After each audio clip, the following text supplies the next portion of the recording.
So hey guys, welcome back to the channel. This is the first part of the story, what if Naruto and Sasuke gain the memories of their past. If you guys enjoy this what if and want more, comment down below to let me know. The comments on videos really help me out a lot. They motivate me to upload more frequently, so please do comment down below.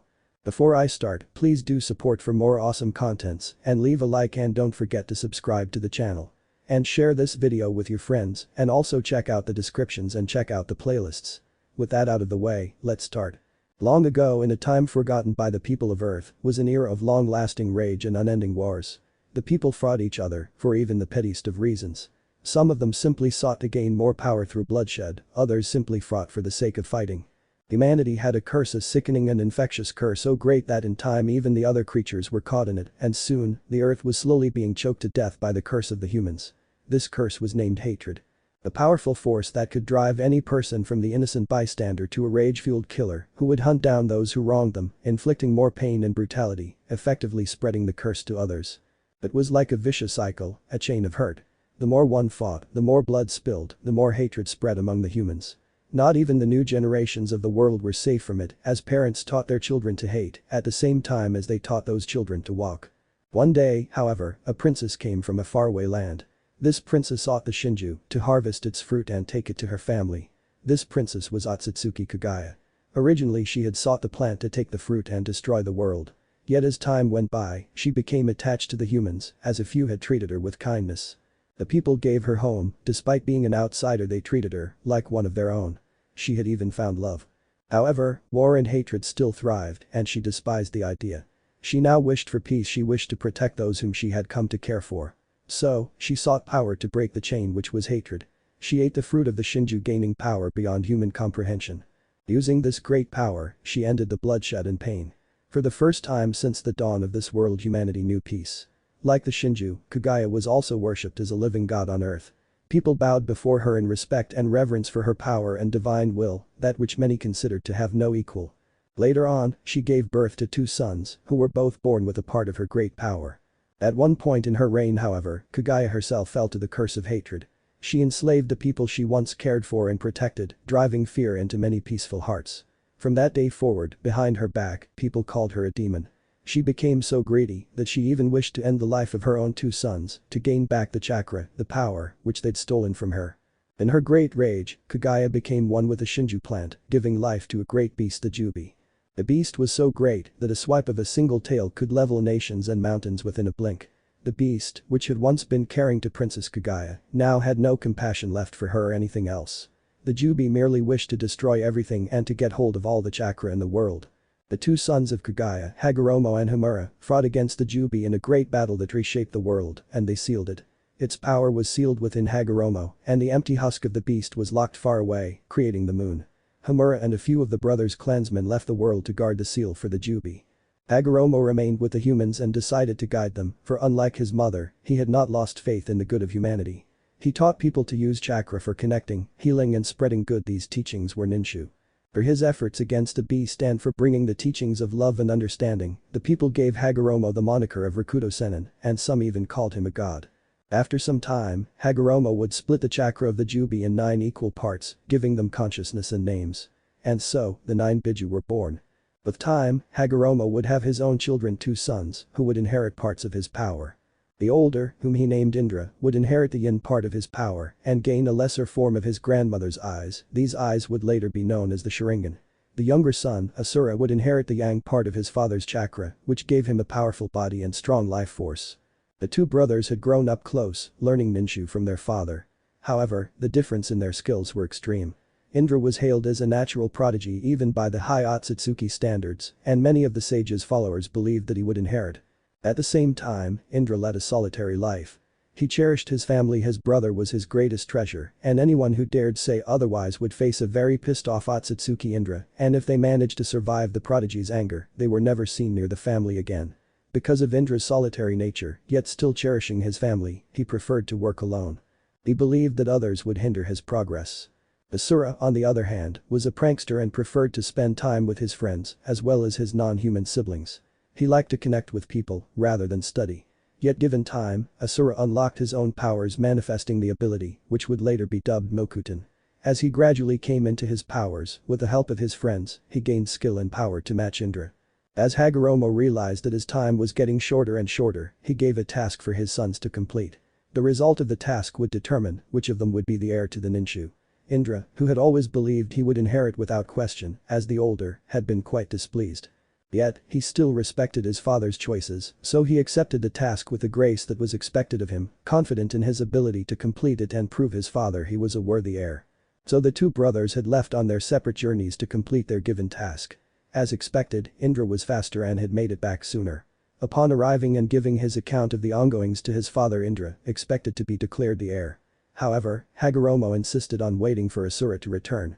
A few days later Asura arrived home as well, followed by a few people who had become his close companions during his journey. After Asura told of his own experiences while away, Hagoromo asked for some time to properly decide. The next day, the Sennin, to the shock of everyone gathered, his sons included, declared Asura his heir. Indra, in a fit of rage, stormed away. Asura wished to follow him, but Hagoromo had forbidden it, asking his younger son to let Indra think on his own for a while. Saddened and unsure of the reasonability, Asura complied with his father's wishes. However, leaving Indra on his own was a poor decision by both Hagoromo and Asura. Indra retreated to the forest to train, trying to release all his pent-up anger and disappointment. However, that was the time when Black Zetsu approached the older son. Zetsu spoke to Indra, even though what his words were are unknown. What is known is that Zetsu's words had turned Indra's anger to hatred. Hatred felt for his once beloved and cherished brother.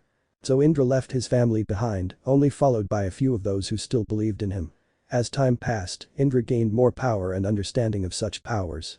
What Indra had gained about his powers had in the end proved quite deadly to his few allies. Set in his course to beat Asura and gain the mantle of heir, Indra killed his followers, gaining a new and improved sharingan. The Sen entrusted all his teachings to Asura on his deathbed. With his father dead and only his Biju siblings remaining by his side, Asura continued to teach ninju to people. However, he didn't give up hope to see his brother again. To have him back by his side, kind and caring as he used to be. Over the years, the brothers crossed paths several times. Each one of their clashes mightier and deadlier than the last one, wished to kill his brother, while the other just wished to end this fight and see his family whole again. Asura even gained the help of their Biju siblings, despite some of them being skeptical about Indra's nature, and so, he fought his brother to a draw several times. Their last battle, decades after that fateful day when Asura was declared heir, was the longest and bloodiest one. It claimed the life of both brothers and sparked hate of such a scale between their families, hate that had not been seen since long ago. Asura's family and followers became the Senju clan and later, through distant ties, the Uzumaki clan, who held their forefathers' ideals of peace through understanding. An ideal which would be dubbed Tihi no Ishi, thousands of years later. Indra's family and followers formed the Uchiha clan, who held the elders' belief of peace through power. His beliefs would spark the Nikishimi no Noroi, which spread through the Uchiha like wildfire. However, something occurred that had not been seen before in the world. Something that not even Hagoromo or Kagaya had foreseen. When the two brothers died, their natural chakra remained, even after their bodies were destroyed. This caused the two brothers to reincarnate themselves into various individuals within their descendants throughout history, fueling and continuing the bloody feud between their clans. As time went by, the Uchiha and Senju forgot the meaning and cause of their fight, they ended up simply fighting for the sake of fighting. And like a cycle of seasons, life, death and rebirth would come again and again. And with each reincarnation, the transmigrants would grow stronger. Each and every pair of transmigrants were called the gods of their time. One such pair of gods were Senju Hashirama and Uchiha Madara. The two legendary shinobi would befriend each other as children and dream of peace. Of a time and place where people didn't need to fight wars for survival. It would take decades, but their dream would come true. For the two clan heads would sign a pact, ceasing the war, and for the first time since Indra left his family behind, the clans were at peace. The transmigrants stood side by side. Hagoromo himself, who while dead, remained watching the world, allowed himself to hope. The pain and bloodshed brought by his descendants had caused him great pain, but upon seeing Hashirama and Madara, he hoped for a better world to come. A world he had failed to create. The two clans would go to form the first shinobi village in Hai no Kuni. A village which would be a symbol of hope and peace, named Konohagakure no Sato by Madara. Hashirama would marry Uzumaki Mito to gain the might and support of her clan, and the three ancient clans would lay the milestones of revolution. In time, Hashirama was elected the first leader of Konoha, a decision even Madara himself supported. Hashirama's tenure as Hokage was one of prosperity and peace. However, the idyllic peace was shattered when Hashirama declared his younger brother, Tobirama, to be the next Hokage. Displeased by the choice and saying he would not follow the killer of his beloved younger brother, Madara left. Hashirama went after him, trying to make him see sense. Like a time so long ago, the time of their forefathers, Hashirama chased after Madara, wishing for him to be by his side. However, his hope was not to be. The two fought and fought, reshaping the very land. Madara, to ensure his victory, even enslaved the mighty Kyuubi no Kitsune. Still, Hashirama reigned victorious with the help of his wife. Who, to save her husband from death, sealed the Kyuubi within herself, thus becoming the first ever Jinchuriki. The place of their last battle, which would claim Madara's life, would later be called Fishimatsu no Tani. It would be that time when Indra's chakra would leave Madara, floating in the world, watching the clans and his brothers transmigrant. Upon Hashirama and Mido's return to the village, the Biju would be claimed too dangerous to roam free by Tobirama and Mido. The other 8 would be captured and sealed as well, and they would be distributed to the other villages, as a sign of peace.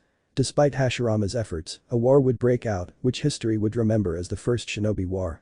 It would be on that battlefield where Hashirama would die by taking a blow to the back to protect his brother. With that, Asura's chakra would be free once more and the two brothers would remain watching as the world flew by.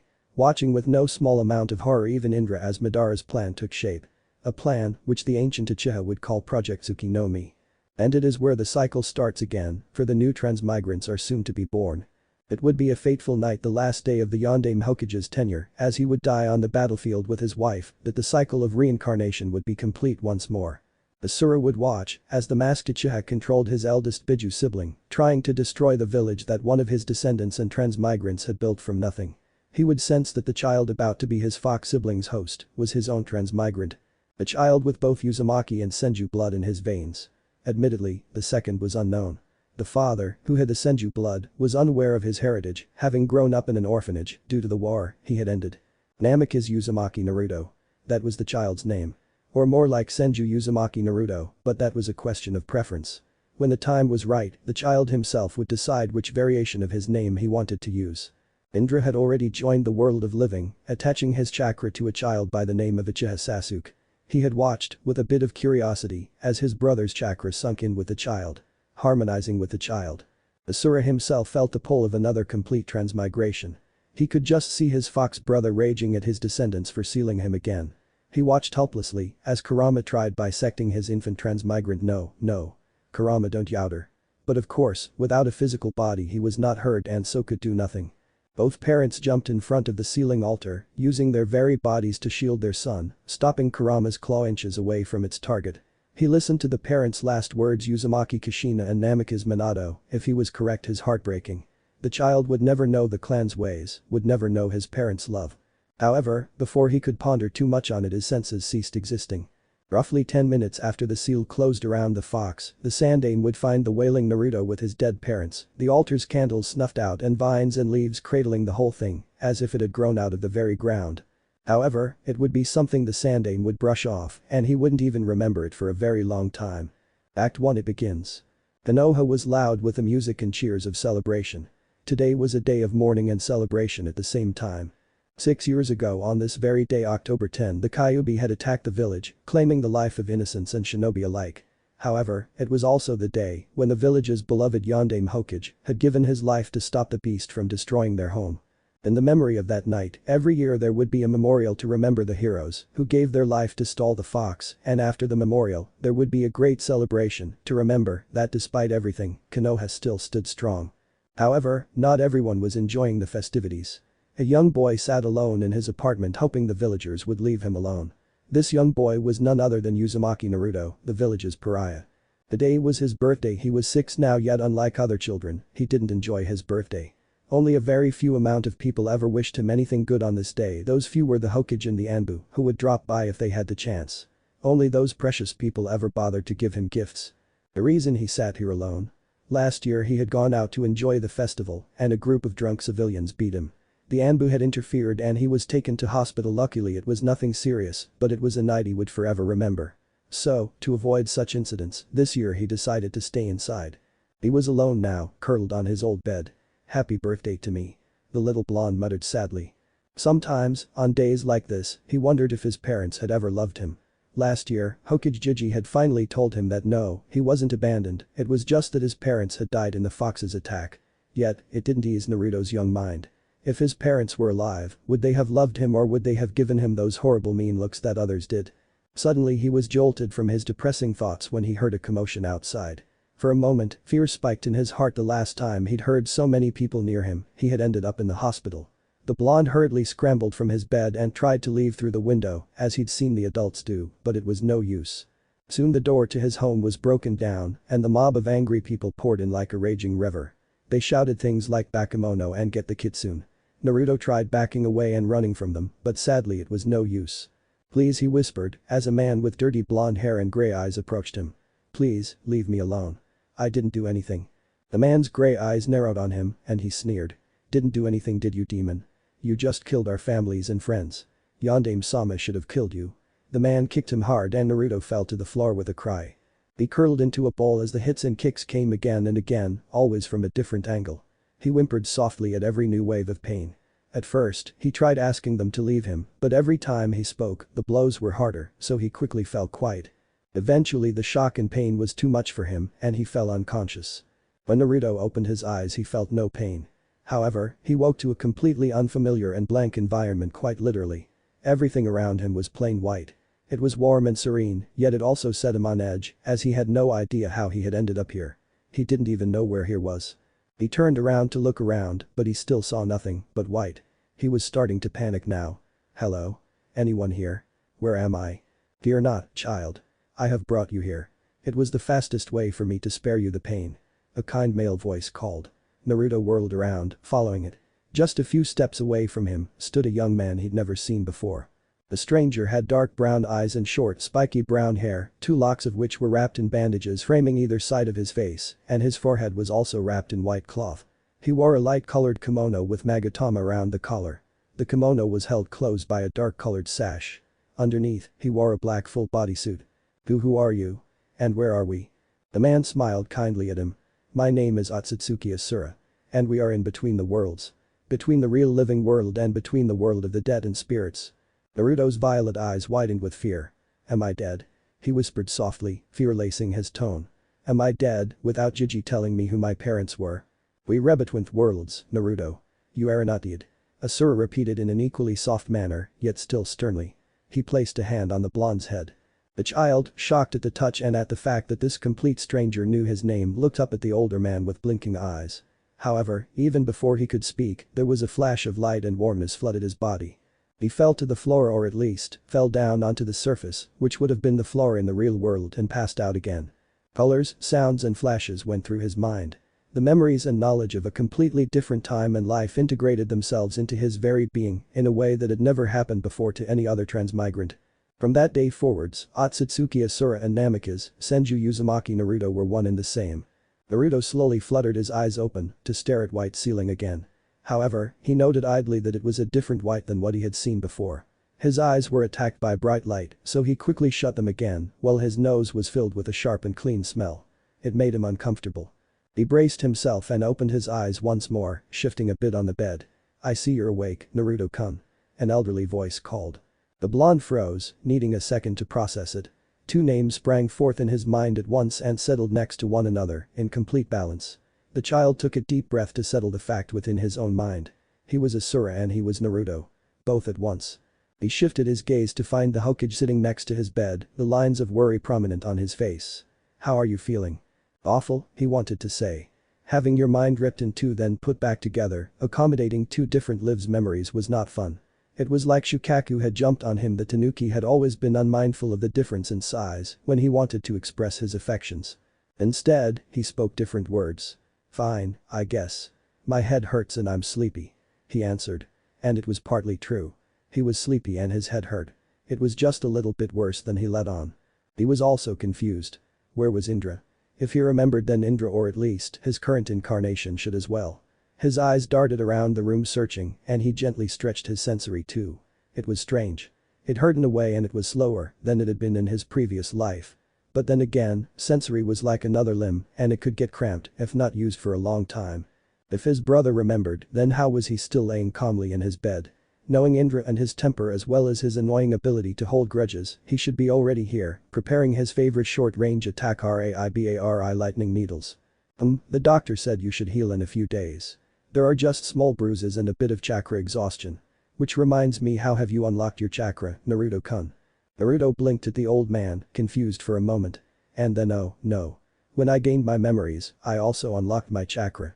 By the Shinju. I hope I had not used any attack subconsciously. He shook his head, feigning confusion. When your pastime was pranking and one of your siblings was a kitsune, you learned a trick or two. I don't know. The old man studied him for a moment and then hummed. Well, I hope you get better soon. You can leave in a few days and the Anbu will escort you home, then. Naruto smiled, relieved. Thank you. When a few days later, the Anbu dropped him off at home, he smiled at them gratefully. It grated at him that people thought of his non-human siblings as monsters, and it also hurt that because having Kurama sealed inside of him, people feared and hated him. He had tried talking to Kurama about the situation, but the fox had been strangely blunt, angry of him. He had said that it was the fault of two of his descendants' ancestors. One Uzumaki and one Senju, but it was also due to an Uchiha. Namely, he ended up sealed in an Uzumaki woman because the aforementioned Senju and Uchiha fought, continuing the cycle of hatred the clans lived in since his and Indra's death for the first time. He also absently noted that Kurama pointedly refused to say names. Naruto shook his head and waved at the masked shinobi. Arigato, Inu-san, Tora-san. It was nice of you to show me a way here, which others use less. You're welcome, Naruto. Inu spoke quietly, ruffling his hair. He leaned into it a bit, not even realizing how touch-starved he was until the man touched him. For now, an entire squad will stay and then, for the next week or so, there will always be one of us near you, so you will just have to call for us. Alright. He beamed at the man and studied him curiously. The man's chakra was nothing like Indra's and he had silver hair. From what Naruto could tell, he wasn't an Uchiha, yet he had a fully mature sharingan. In only one eye, but it was a sharingan nonetheless. It made him curious. Who was this Anbu? He noted. Hi. Arigato, Inu-san. Anytime, Naruto. The man said with a chuckle, before disappearing.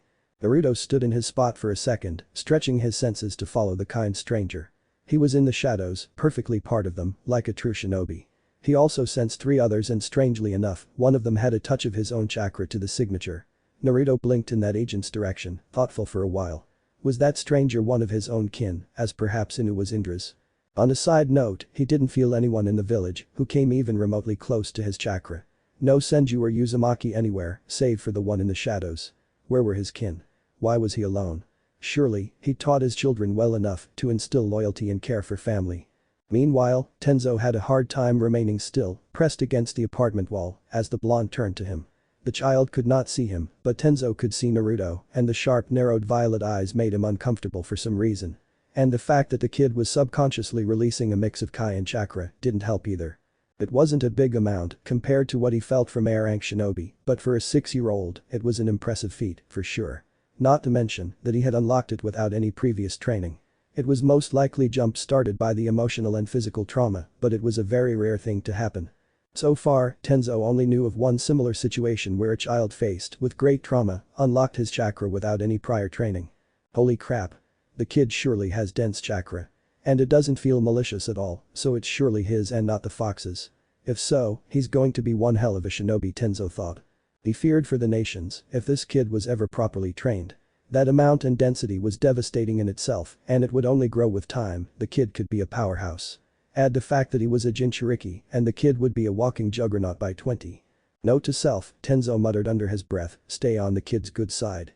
Uchiha Sasuke's life was content, perfect in a way only an innocent child's could be. A child who had a loving family and always had kin nearby to greet him or offer him advice. However, he also noticed that the oddest of things would give him a feeling of familiarity, a sense of something missing. It started randomly one day, when he was 6. The feeling would come without warning and would leave him disoriented for several minutes.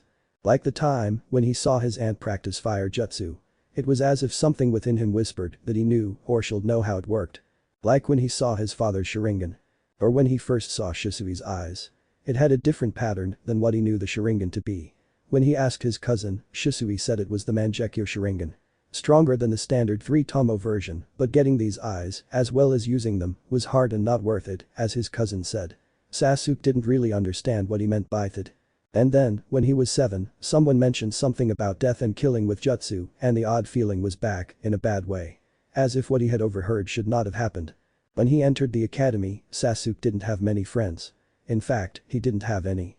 It was just not his sort of thing. He felt more at ease on his own, in a way. He missed the company of others, but he was fine on his own too. It was like he missed certain people, not people in general. At first, he thought he missed his mother and Itachi, no, not his father. His father was so busy that his absence was normal, and even when he was around, he paid little attention to Sasuke. It grated at Sasuke in an odd sort of way, but at the same time, he realized that he didn't mind being left out. His father was a demanding man, that much Sasuke understood, and for now, he was left to his own devices to enjoy his childhood. And then, when he met that boy, the feeling of missing something disappeared, replaced by something else. Familiarity. It was something Sasuke didn't understand. He had never met the violet-eyed blonde before. After that first time, when he noticed the blonde on his own by the swings, he always felt it. The searing violet eyes following his every move. Then, during the spars, he was sorted to fight the blonde, and that was the first time he heard his name. Uzumaki Naruto. He fought well and unlike any other. The style Naruto used was strange, yet he felt he should know it. As time passed, he took notice of the small things. No one ever played with Naruto. He was always alone. The parents glared at him and would whisper to their children when they thought no one would hear, "See that blonde? Don't play with him. He's trouble." He noticed how the teachers ignored Naruto. There were times when Naruto would raise his hand, give a correct answer, just once in a while, but it would be ignored, and the next minute, when another kid would give the same answer, the teacher would praise them. When the teachers instructed them to unlock their chakra, Naruto told Iruka-sensei his chakra was already unlocked. Sasuke watched with confused curiosity as fear flashed through the man's face. His voice even wavered a bit when he told Naruto to demonstrate. Sasuke had an odd feeling that the man wanted to ridicule Naruto. But then, Naruto's chakra flared in a tiny flame and Sasuke found himself relaxing. There was something familiar about the energy. It was warm, dense and calming, reaching out to cover him like a blanket. Once his moment of bliss passed, Sasuke saw Iruka-sensei glare, but there was fear in his eyes, too, and he waved Naruto out of class, saying he had no place there that day if his chakra was already in use. Naruto frowned at Iruka-sensei, sad and angry at once, but politely bid farewell and left. When they went back into the classroom, Sasuke noted that Naruto's small, ragged backpack was gone. As he sat down, the sensei announced the material for the rest of the class, and Sasuke realized Naruto would not know what it was. He took notes extra carefully for the rest of the day. The next morning, he found Naruto by the swing alone and pressed the previous day's notes into the Uzumaki's hands. "Copy them, or else you'll fail the next exam," he muttered, unsure what had prompted him to give the notes to the other. Naruto looked at him with surprise and then his eyes glinted. Naruto thanked him, and his grin was as blinding as the sun. That grin was familiar to Sasuke.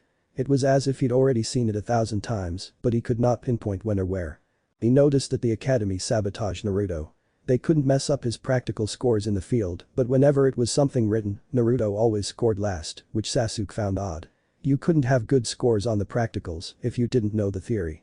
It was something both his mother and Itachi warned him about several times. Then, he noticed that Naruto often sat through the long break without eating. He never had a bento. So, one night, he asked his parents about Naruto and why people seemed to treat him badly. His parents shared a look and Sasuke swore that for the first time, he saw that his father was sad. "People are prejudiced," his father explained. "They don't like things that are different from normal." "Different?" he asked. "Naruto-kun is an orphan, a Todo," Itachi said softly. "He does not have a clan or parents. His parents died when he was young." That was bad. So that was why Naruto never had a bento. Because he didn't have a mother to prepare one for him. A different part of his mind would question why others would dislike Naruto for being an orphan. It wasn't his fault after all. Sasuke was sure Naruto would have liked to have a family, too. So after dinner, when he climbed into bed and his mother tucked him in, Sasuke asked her if she could prepare a bento for Naruto, which he could give the blonde. His mother had been surprised and for a moment, Sasuke saw the same fear in her eyes he had seen in his sensei's before she smiled and agreed. The next day, when he gave the second bento to Naruto, the Uzumaki lit up like the sun and hugged him. That was strange, and Sasuke needed all his self-control not to shove the whiskered face into the fresh food. It was an odd thing between the two of them. They didn't speak or spend time with each other outside of class. But Naruto's eyes would follow him, as if he was expecting something he had no idea what from him. Sasuke would give Naruto the material they needed for the tests if the teachers sent him out of class in suspicious circumstances. Bringing an extra bento and dropping it at the blonde's usual eating spot had also become a habit. They never ate together, but Naruto's grateful grins and nods would be constant. And whenever they sparred well, it was strange. Naruto's written scores were so bad that they were nearly non-existent, but he was the only one in class who could challenge Sasuke in a spar. By Kami. The blonde had even corrected him a few times, subtly, which he had only realized after Shisui or Itachi had pointed it out during their rare times together. Other parents and children kept away from Naruto. His parents never told him to stay away from the blonde. In fact, they encouraged him to befriend him, well, his mother did. So, his days in the academy had become a content routine, good enough for him to ignore the constant nagging in the back of his mind that he should know something, should do something, should be with someone else. Then, out of the blue, his perfect life was shattered to a million bloody pieces. Sasuke's legs shook as he saw the bodies littering the dark streets of the Uchiha district. The air was heavy with the smell of blood and the red liquid was everywhere. Tainting the walls, the stalls, the ground. Sasuke shivered. What had happened here? Where were his parents? He broke into a run and sped past the motionless bodies. There was Uncle Kaido, that was Rei-san. He turned his gaze away, afraid of how many other familiar faces he would see. When he finally reached their house, Sasuke almost tore up the tatami door in desperation. Odo-san. Oka-san tadaima. He called as he walked into the house without taking off his shoes. He froze in shock when he found the lifeless bodies of his parents on the floor of the sitting room, blood pooling beneath both. His parents were dead. The shadows shifted and Sasuke looked up as his older brother melted out of the darkness. "Itoto." Itachi greeted. His tone was dead cold. As cold and dead as the bodies of their parents. Sasuke's eyes flickered over his brother. He was dressed in his Anbu armor, his tanto was dripping blood, and his eyes were like a three-bladed shuriken. Sasuke knew those eyes, mangyeko sharingan. Itachi, what happened? He whispered, shock and fear taking hold of his whole body. "I killed them." Itachi said in a low tone, "I killed every single one of them." No. That couldn't be. Why would blood rushed in his ears and he fell onto his knees as he looked up at his bro, at the man who had once been his brother. Why? He choked out. Itachi's eyes glowed sinisterly and Sasuke could barely keep his gaze away. In the back of his mind, the lesson of never looking a taijutsu user in the eyes echoed hollowly. Then, Itachi was gone in a burst of speed. Sasuke scrambled to his feet, although he didn't know where he found the strength to stand. He ran out of the house, out onto the streets, following his brother's trail. Tears streamed down his face and anger stirred in his heart. "Itachi!" he shouted angrily. Itachi stopped and looked at him again. Sasuke stopped too and studied him for a moment. Why? Why would I? He choked, the question hanging in the air, unformed. Me.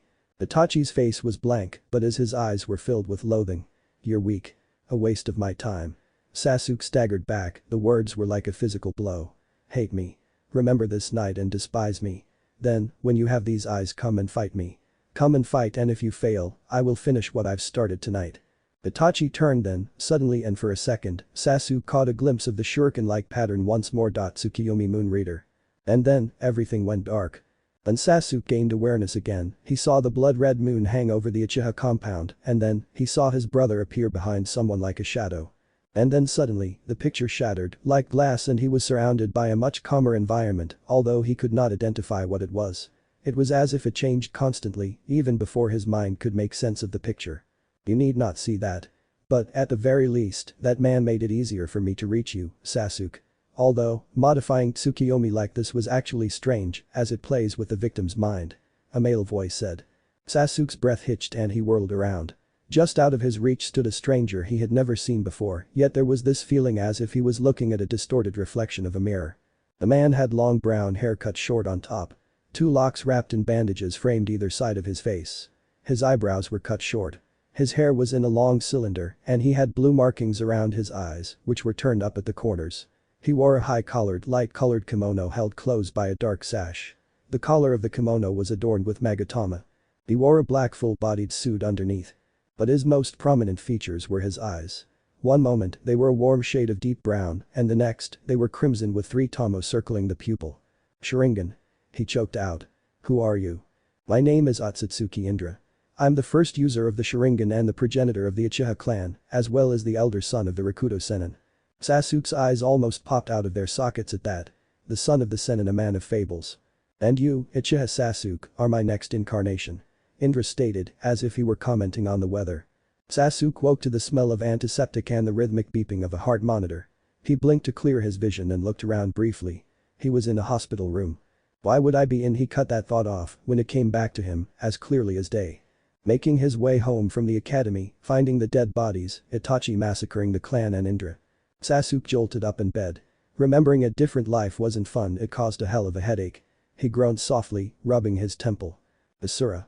The name of his brother floated into his mind without his consent, and there was a sudden desire in his heart to seek out the younger and apologize. Sasuke swallowed hard, his eyes flickering to the window.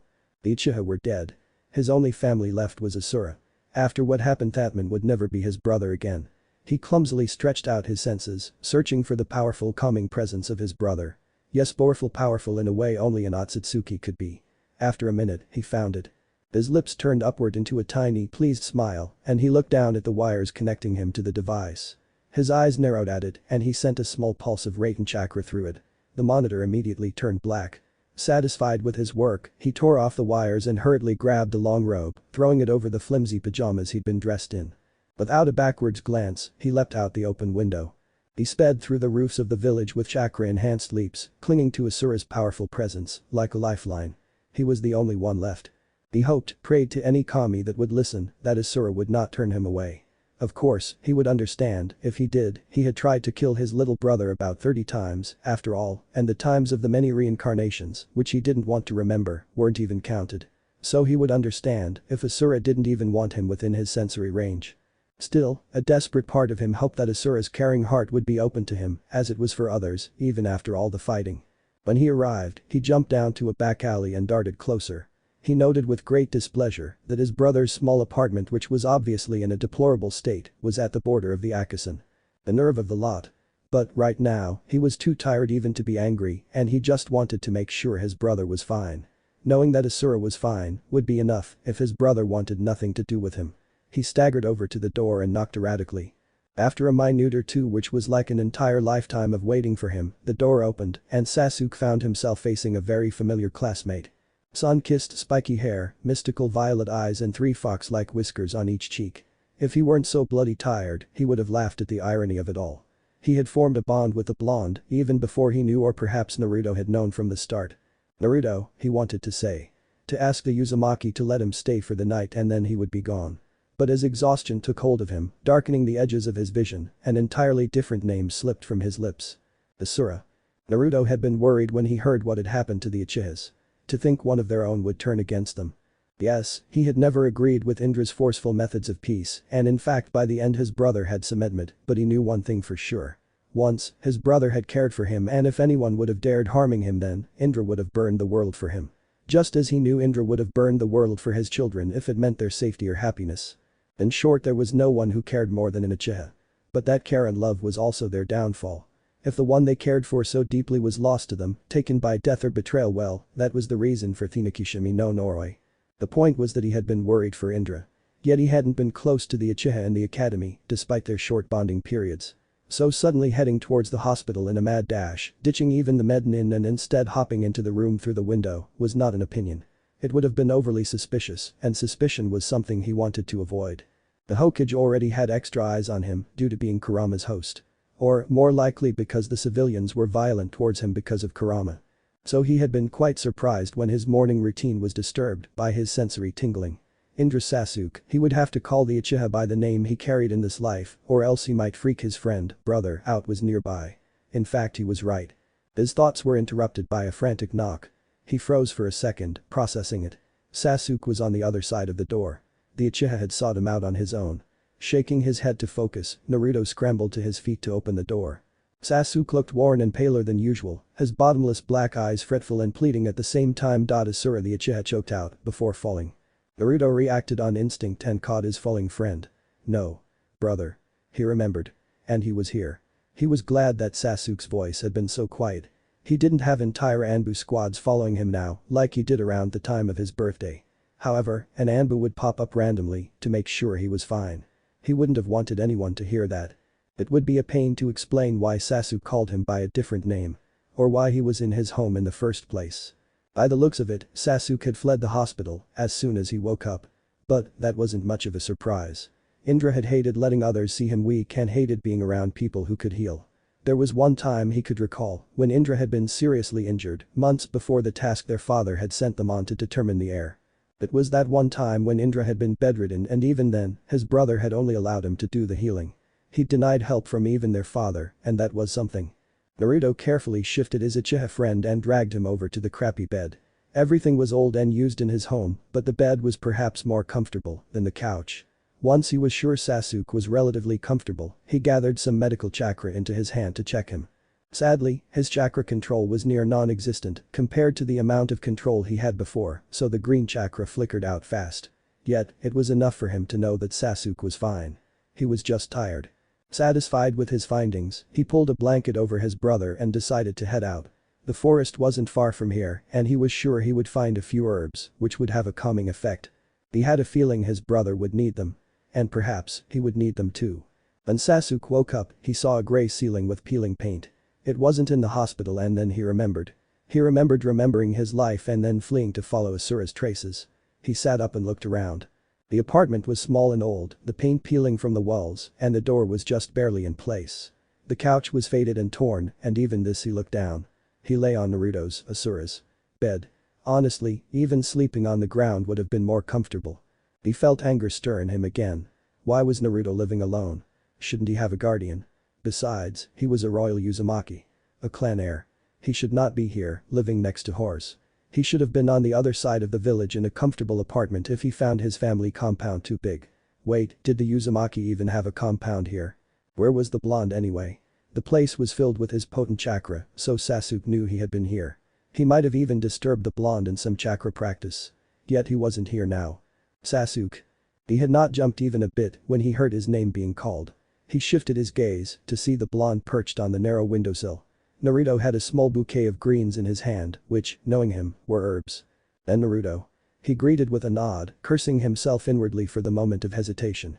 The Uzumaki landed in the house soundlessly, moving over to his kitchen with the soundless grace he'd always possessed.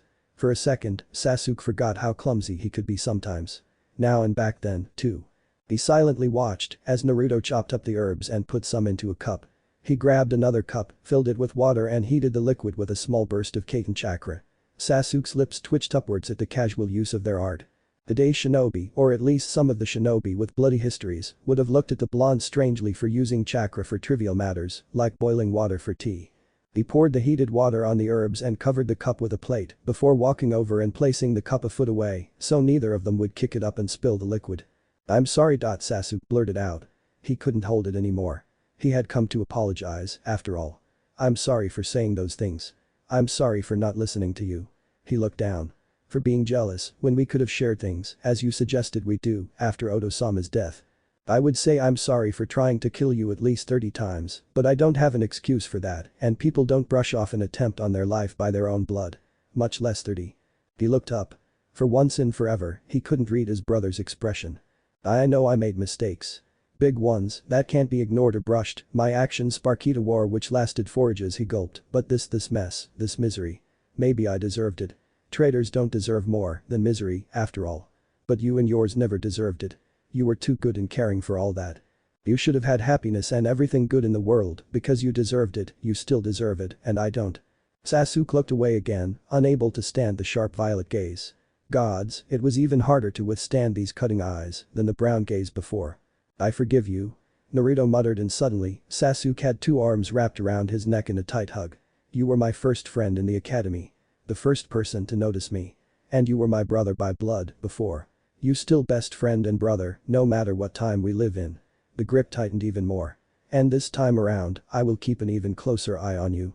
Zetsu won't ever touch you again." Sasuke's breath hitched and tears slipped from his eyes.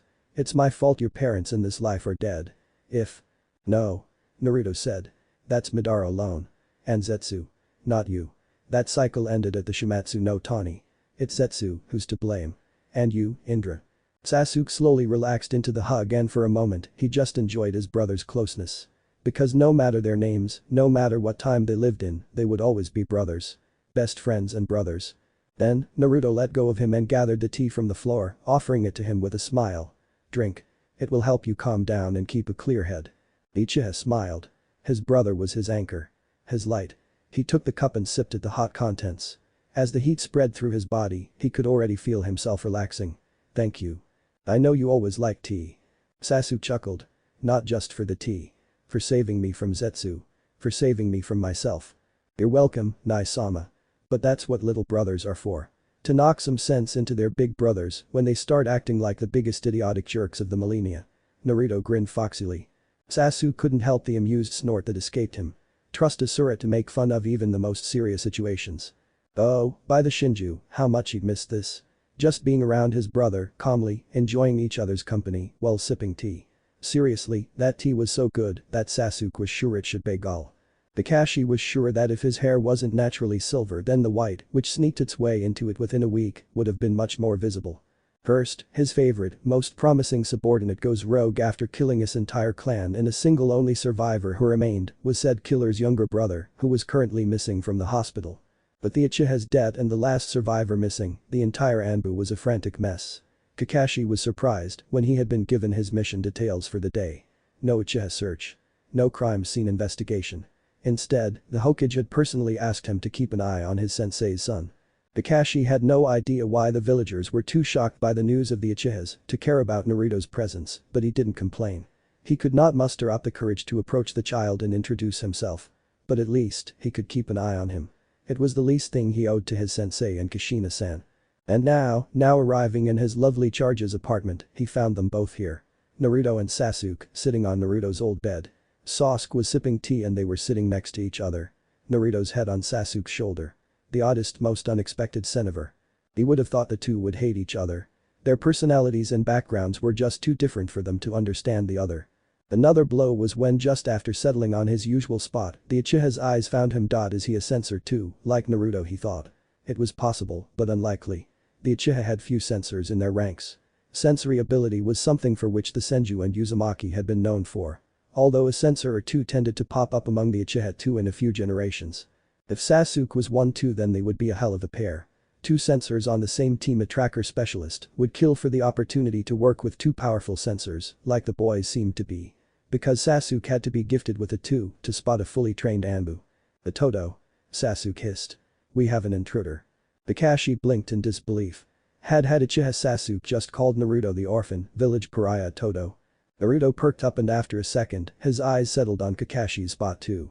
Why the hell was he still in the shadows when both kids were aware of his presence? Kids these days. He grunted mentally, no respect for their Anbu betters, just doing their assigned duty.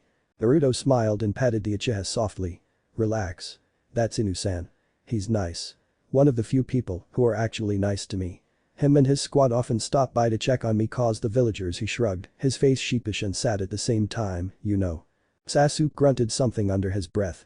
As he saw the Uchiha wince, Kakashi decided it was time to reveal himself. The kids knew he was here anyway. Uchiha-kun, Naruto-kun. He greeted before looking at Sasuke again. You should still be in the hospital, Uchiha-kun. The Mednin weren't done with their work, from what I've heard. Sasuke scowled at him, his eyes narrowing, and if looks could kill, Kakashi was sure he would be 6 feet under. But then again, he was an Uchiha. Some of the Uchiha looks could kill. He just hoped Sasuke would never gain so much power to take down S-rank shinobi with a mere glance. Oh, if only he knew. I'm not going back. Sasuke said, his tone sharp and final. I'm sorry, but all the Anbu have orders to take you back if they see you. So, that is what I will do. He said, walking closer. Sasuke glared, and suddenly a blast of killing intent was directed at him from the Uchiha, his charcoal eyes burning red with 3 Tomo. What the hell had Itachi done to the kid which gave Sasuke fully developed eyes in a single night? I will not go, you, he growled, only to be cut off as Naruto put a hand on his shoulder. Naisama. Naruto hissed. Relax. And it's not nice to act to him like that, you know. He's one of my few favorite people. Kakashi smiled under his mask at those words. It was nice to hear that Naruto liked them because he assumed by few favorite people, the blonde had meant the Hokage and the Anbu who guarded him in shift since that near-death beating when he was 6. Sasuke growled, more chakra and killing intent radiating from him, and Kakashi was actually starting to feel uncomfortable. His eye. Ah, so that's it. Kakashi thought with a sigh. He should have expected something like that after what had happened to the Uchihas. Naruto hummed. I know. But he's had it even before it. For years at that. Sasuke drew up short and looked at Naruto. Really? Yes. The blonde nodded seriously, and in that moment, Kakashi saw his sensei instead of the little blonde. Gods, how much he looked like both of his parents. Kakashi knew he shouldn't, but he still spoke. Best get the Uchiha to trust him, at least enough to come back to the hospital willingly. If he knocked Sasuke out, the Mednin would castrate him. I had a very good Uchiha friend years ago. He died in the war. I lost that eye in a previous mission. He saved my team's life, but he was dying. He unlocked his sharingan then. He asked me to take the eye and use it to protect the people I cared about, like he had. The two blinked at him, both of their faces shocked. That Sasuke muttered, that was nice of him. You must have been close, then. He was my best friend. Kakashi answered simply. The silence stretched on for longer than Kakashi would have liked.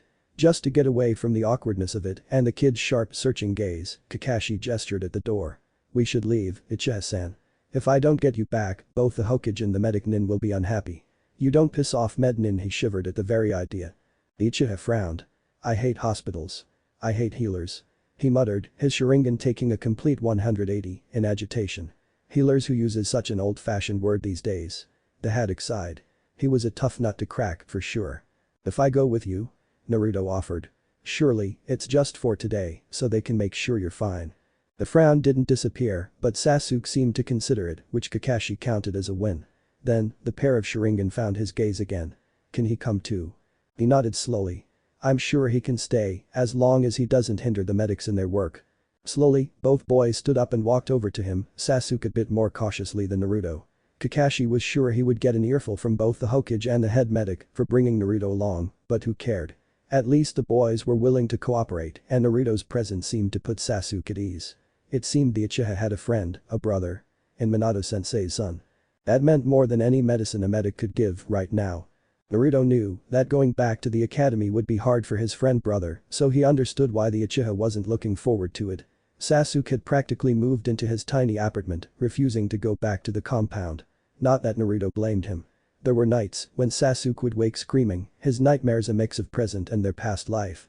So, he had not said anything when a week after that dreaded hospital visit, Sasuke just randomly walked into his small home with 2 bags.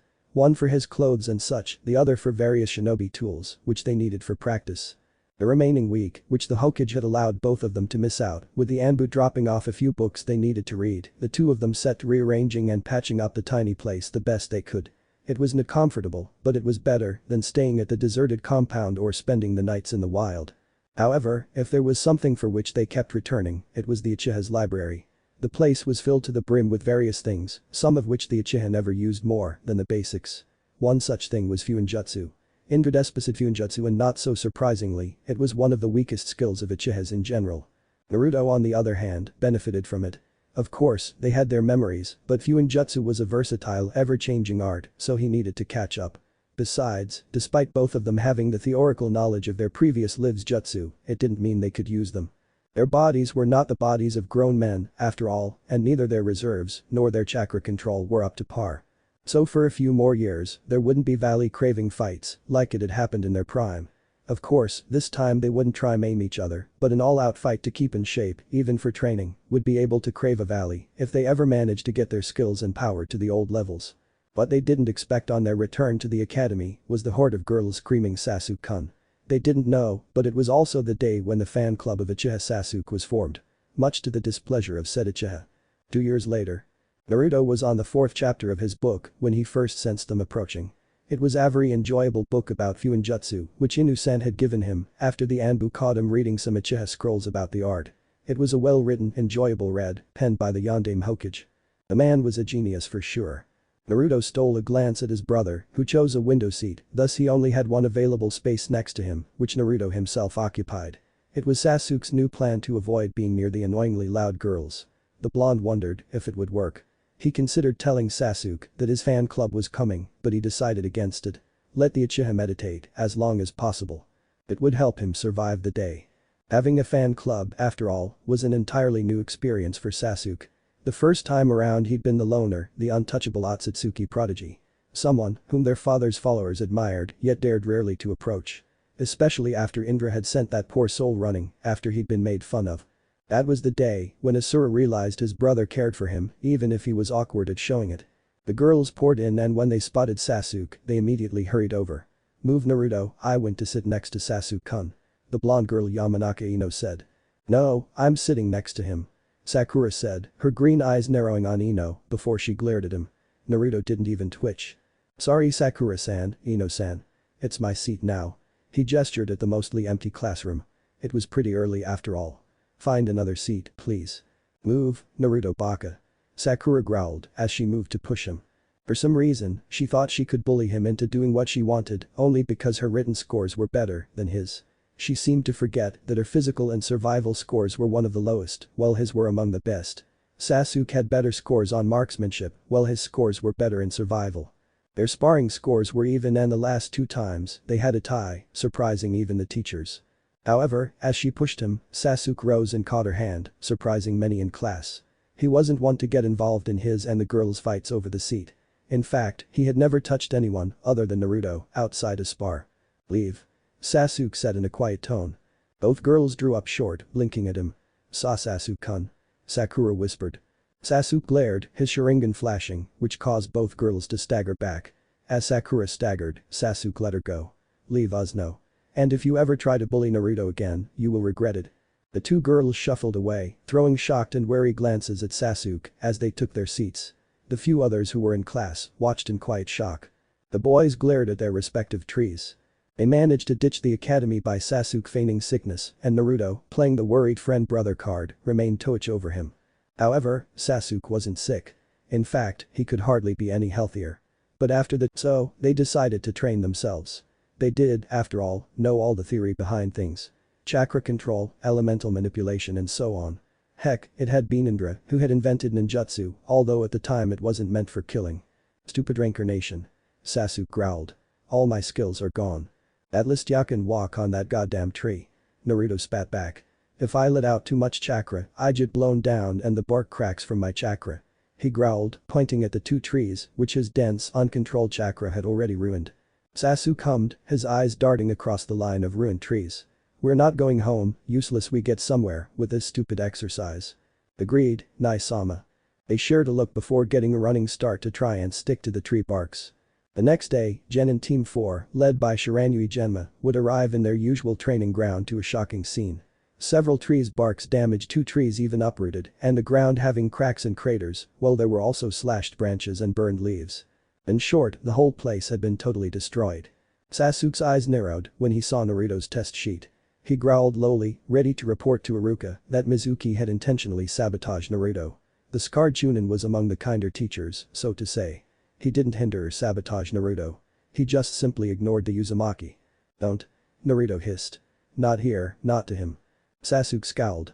At Todo. "That's sabotage. It's unfair and completely unethical of a shinobi." "Well, in the circumstances, it is unethical. You should teach the next generation well, because they carry your teachings and legacy and—" "Enough, Oni-sama." Naruto growled lowly, surprising the Uchiha with a suddenly sharp tone. "Let it be as it is. You are the top of the class and I am the one with the lowest scores. The best and the last get placed on the same team if my assumptions and calculations are correct. We need to be on the same team or we'll both go mad from the stupidity and ignorance of the village." Sasuke grunted, unhappy that his brother had to play the complete idiot. True, he learned harder than Sasuke himself and tried different methods, or sometime, he just needed a bit more time, but Naruto was not an idiot. In fact, Sasuke would consider the blonde a genius in some fields that Sasuke himself had some trouble with. Plus, Naruto had the uncanny ability to come up with plans on the fly, which amazed Sasuke. He huffed and nodded. "Very well, I will let it be as you wish." Unknown to them, Asura and Nara overheard their exchange, and he would ponder several things in the future like why Naruto was intentionally sabotaged or why did the 2 speak so carefully, formally even, when around each other. Although, from then on, Shikamaru would pay more attention to the strange duo and he would notice that there would be times when their speech pattern and vocabulary would drastically change, only to be back to normal, more modern speech the next minute. Naruto sat in a meditative position trying to get a feel of his chakra. The past week he'd been trying to get a hang of shape manipulation. It was one of the things he had been good at, but right now, came to him hard. It was strange, being good at one thing once and the next time, being unable to do even the first step of it. He groaned in annoyance, throwing himself onto the grass. This just doesn't work. They were in a small clearing, not far from his apartment. After that one time years ago, when they destroyed the training ground, they agreed to train in more remote places, so there wouldn't be questions from the higher-ups. Sasuke opened his eyes and allowed the Sharingan to deactivate. Whenever he let his chakra free while meditating, his eyes would activate. "What doesn't work, at Todo?" Naruto groaned and looked at him. "Shape manipulation. It's the main thing you need to form the Kongo Fusa adamantine ceiling chains. From what I gathered from Ka-san's clan scroll, it would work like that." shape manipulation and a seal on the user's body, which would stay till death. They drew the seal and no, Nai-sama, I didn't mess it up, he glared pointedly as the Uchiha opened his mouth to ask, but it still doesn't work. I can seem to regulate my chakra enough. Which is strange, because this thing needs much less chakra control than medical jutsu, for example. Sasuke hummed, thoughtful for a moment. His eyes were trailing his body, and the blonde knew his brother was studying his pathways. It would surely be better if we had a byakugan user right now, but I think it might have to do something with Kurama's seal. Yao'd say it was leaking his chakra into your body, no? Naruto groaned. I almost forgot about that. So, either shut off his chakra or we try doing something with that godforsaken seal. Sasuke shrugged. Whichever you want. For a moment, Naruto sat thoughtfully. On one hand, simply shutting off the chakra would be easier, but perhaps having a look at the seal wouldn't hurt either. Kurama had calmed down in the past few years, so the fox was at least willing to be civil. Oh, they weren't chatting on daily basis, but he hadn't tried bisecting Naruto the last time he visited, either. Let's visit him. Throw me in and come with me. He said. Sasuke deadpanned. The last time I entered your mind space, he tried clawing my eyes out. Naruto nodded. True. But he can't hold grudges forever.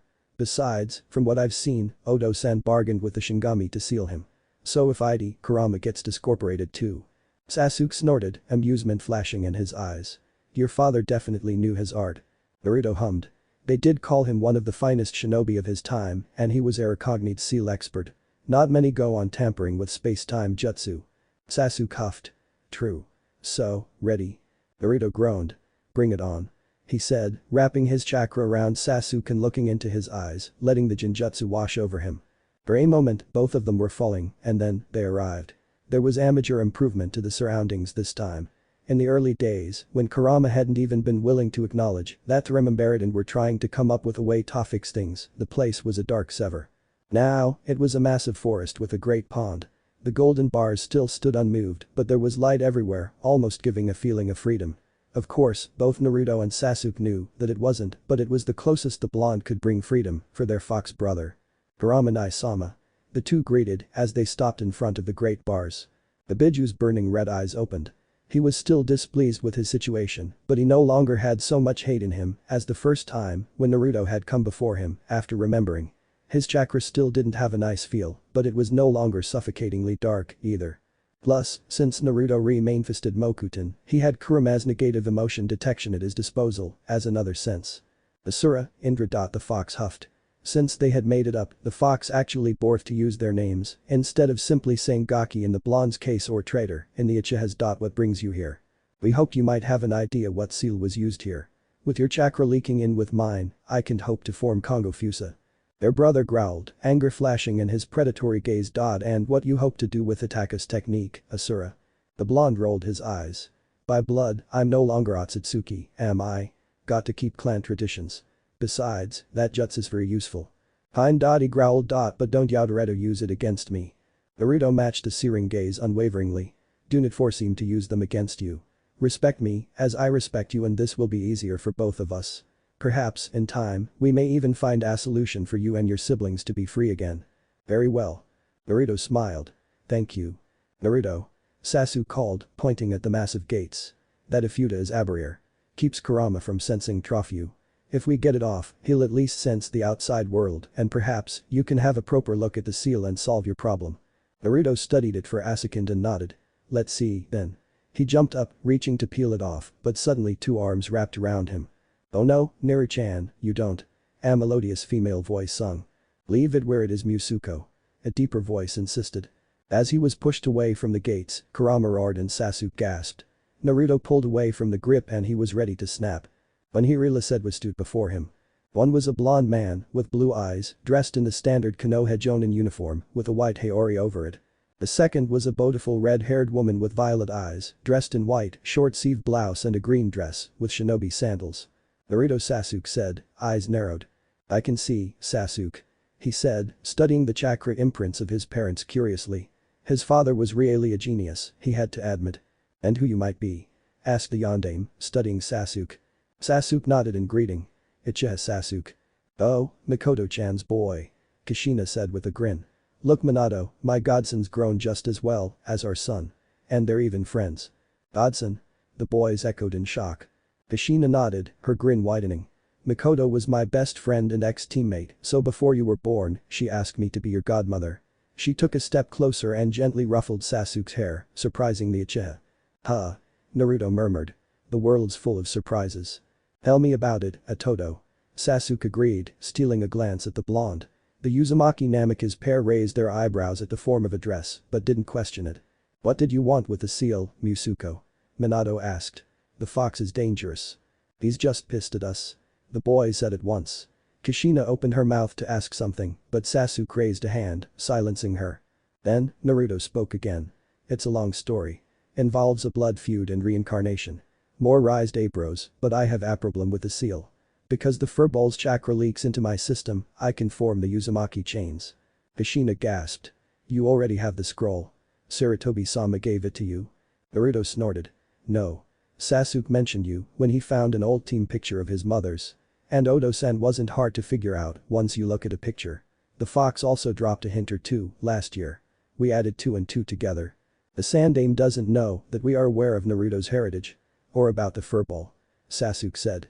Well, in that case, Minato sighed, remove the barrier seal. But please be care. I have Mokuton. Naruto stated. It will keep the seal stable. In the worst of cases, I can subdue the furball with the Shinsen Mokuton. Their eyes went wide. How? His mother asked in shock, only Shadaime-sama. Reincarnation. Sasuke repeated again. And the Senju and Uzumaki share the same ancestors. In fact, they are also distantly related to the Uchihas, but that was a relation everyone was content forgetting about. Minato sighed. I wish we had more time. You made me curious. But the chakra will run out soon. Grow strong, both of you. His eyes settled on Naruto, and don't forget, Naruto. We love you, no matter what. Naruto blinked as his father hugged him. Soon, a sobbing Reteat also joined them. We love you. Forever. And I love you too. The Mokuton user murmured. Kushina reached out and dragged Sasuke into the hug, shocking the Uchiha yet again. The Yondaime grinned at his surprised look. You're a part of the family, too, Sasuke. Thank you for being there for him when we can't. Sasuke stole a glance at his brother. He was there for me when no one else was. He believed in me when others didn't. It's the least thing I owe him. He said, bumping Naruto in the shoulder. They remained like that, hugging and holding one another until the last traces of the chakra imprints faded. If Naruto had a few tears running down his face when they returned to the real world, Sasuke pretended not to see anything and instead just wordlessly hugged the blonde. The waiting was the worst part, Naruto decided. They were already done with 2/3 of the graduation exam, the written portion and the weapon examination. Although Naruto wished there hadn't been a written part, he was still in One Piece. His written courses were surely just the minimal needed for passing. But at least he had 9 out of 10 points on weaponry. But those done, their class was waiting for the third part, which would determine if they graduate or not. The ninjutsu portion, which required them to perform hinge kawarimi and a bunshin. I hate that my name starts with Anu. Sasuke murmured next to him. We should just go by Otsutsuki. At least, we would be done by now. Naruto huffed. Yeah. But the thing is that my name should start with Ans. Or at the very least, An, because we really don't know which of them has the blood. Sasuke scoffed. Lucky bastard. Naruto rolled his eyes. It doesn't start with either, so I'm here too. Besides, if we're speaking about being lucky, you'll go sooner, than. He murmured heatedly, not wanting to draw too much attention. Sasuke hummed. By the way. Don't you want to see which of them has it? Imi and you know. Tell the Sandaime. Just the important parts, then ask him nicely which of them was. Naruto grunted. I've been toying with the idea for a while. He's Sakura, but he has no idea which of them. At this rate, both of them could be half-blood. The Uchiha rolled his eyes. Maybe. But maybe it's just one. You just don't know one from whom his sentence was cut off as the door to the room opened and Iruka poked his head out. The Chunin's gaze swept the corridor. Uchiha Sasuke. Sasuke murmured in about time before standing up. Iruka smiled at him and waved him into the examination room. Once Sasuke was inside, the door shut behind Iruka and the remaining students were left in silence. Naruto tapped his feet softly against the floor. Of course, he knew that Sasuke would ace this part too, like the previous ones, but he couldn't help his nerves. He was anxious to see his friend out of that room with Akanoha hit I8. After a few minutes which felt like 100 years to the blonde, Sasuke walked out of the room, the medal engraved with the Konoha symbol glinting in the light on his forehead. Uzumaki Naruto. Iruka called. The blonde stood and met Sasuke. The Uchiha smirked at him and they bumped fists. Child's play. So hurry up, Atoto. I'm hungry and ramen would be nice. The grin stretched across the whiskered face. "I need 5 minutes." He murmured and nodded to Iruka as he slipped into the room. He stopped in the middle of the room, across from the desk where Iruka and Mizuki sat. The scarred man gave him an encouraging smile. Mizuki's face was blank, but Naruto wasn't fooled. The man radiated so much hate and malice that it almost unhinged his negative emotion sense. Sometimes, he wished he could shut it down, but Kurama would not let that because it annoyed Naruto, and the fox's new entertainment was annoying the hell out of the blonde. Of course, Kurama thought it justified, because it had been his and Indra's past actions, which had led to the biju being sealed. "Alright Naruto. Please perform a Kawarimian switch with that chair," he said, pointing at an oddly placed chair. Naruto nodded and did the task flawlessly, even switching back. Iruka looked pleased. "A hengaplis." He did the hand signs and turned into Iruka, careful to miss a few details. "Best not have full scores, otherwise that would look suspicious." "Good." The instructor said, marking something on his paper. "A bunshin, please." Naruto paused for a second and turned it over in his head. Iruka just said he needed a clone, not specifying what type. Catching the loophole, a shadow of a grin crossed his features. He raised his hand in a tiger sign. He felt his chakra morph into water. Mizu Bunshin no Jutsu. 2 perfect water clones appeared flanking him. Iruka and Mizuki both blinked in shock. On the outside, Naruto grinned at the 2 academy teachers sheepishly. On the inside, however, he was frowning. It was a simple C-rank technique, yet it took out much more of his reserves than expected. Note to self. Spend extra time on chakra control. He sulked inwardly. Well done, Naruto. Iruka praised him, snapped from his shock, unaware of the blonde's sulky mood. Once the 2 older men were calmer, Iruka offered him a headband. Naruto released his jutsu and the 2 clones splashed, leaving small puddles of water on the floor. "Thank you, Iruka-sensei," he said with a grin as his fingers wrapped around the metal plate. Mizuki had a fake smile on his face, but in reality he was giving off so much anger, hate and annoyance that it almost made Naruto puke, mostly because it was directed straight at him.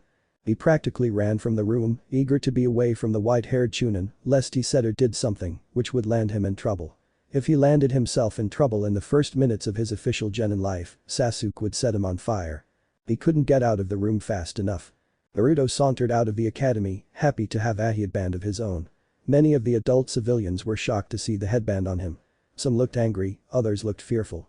He heard their whispers too, but he chose to ignore it all. They just simply couldn't tell the difference between the Jinchuriki and the Biju. And it seemed that in the time since his and Indra's first death by each other's hands, people had completely misjudged their non-human siblings, calling them monsters. Monsters who had no compassion, only bloodlust and desire for destruction. The part of him was angry that people thought of the Biju as heartless monsters. Another part was sad and guilty. It was after all, partly his and Indra's fault that the world had come to be what it was. Of course, human nature was part of it too. Humans didn't seem to change the want for power to prove others one's superiority, but still. It was partly their fault, partly the fault of the entire human race. It was sort of disheartening. Naruto-kun. Naruto perked up at the call of his name and cursed inwardly. He'd been so preoccupied with his thoughts that he hadn't even noticed someone coming near him. Turning to face the voice, he saw Mizuki. Now fully alert, Naruto felt the same sickening feeling like before. It was like someone had poured honey on his back and thousands of ants were crawling toward it. It made him want to shudder. "Mizuki-sensei?" he asked surprised, not even having to fake it. The Chunin's face was suspiciously friendly. "I've seen your points from the exam and I was wondering if you were open to a make-up test. For extra points, so it would get you placed on a better team later." Naruto blinked. Contrary to what the academy believed, he was not a complete idiot. Sometimes he had problems understanding some concepts, but most of the time, his current hardships came from the neglect and sabotage of the teachers. Luckily for him, he had a genius for brother and Sasuke helped him out. It was nice that Sasuke took extra time to help fill in the blanks and correct some flaws he picked up due to the sabotage. He helped more now than he had before. So the point was that Naruto wasn't as bad as he would have been in a different situation without them remembering their past life. He was in the lower half of the class, yes, but he wasn't a dead last as he used to be, and that was something. He wasn't an idiot either. He could see Mizuki was planning something and he wanted to use Naruto for that plan. But I will use him to figure out his intentions instead. If he wants to harm the village, I can always stop him and he won't even know what hit him. Thought the blonde. "That's possible?" he asked, trying to feign a mix of surprise and hope. "I could get more points." "Yes." Mizuki nodded. "How?" he asked, leaning closer. "Do you think I could even be the new rookie with those extra points?" Naruto could see Mizuki was pleased that his plan worked, but in fact, it was Naruto who was playing him. The Uzumaki smirked inwardly. Hook, line and sinker. Pranking and con really paid off if one was a shinobi. Well, you must not tell anyone about this. This makeup test is rare. The thing you'll have to do. The security of the Hokage vault was truly crappy. If Mizuki indeed spoke the truth and very important things were kept inside, then Naruto was afraid for the safety of Konoha.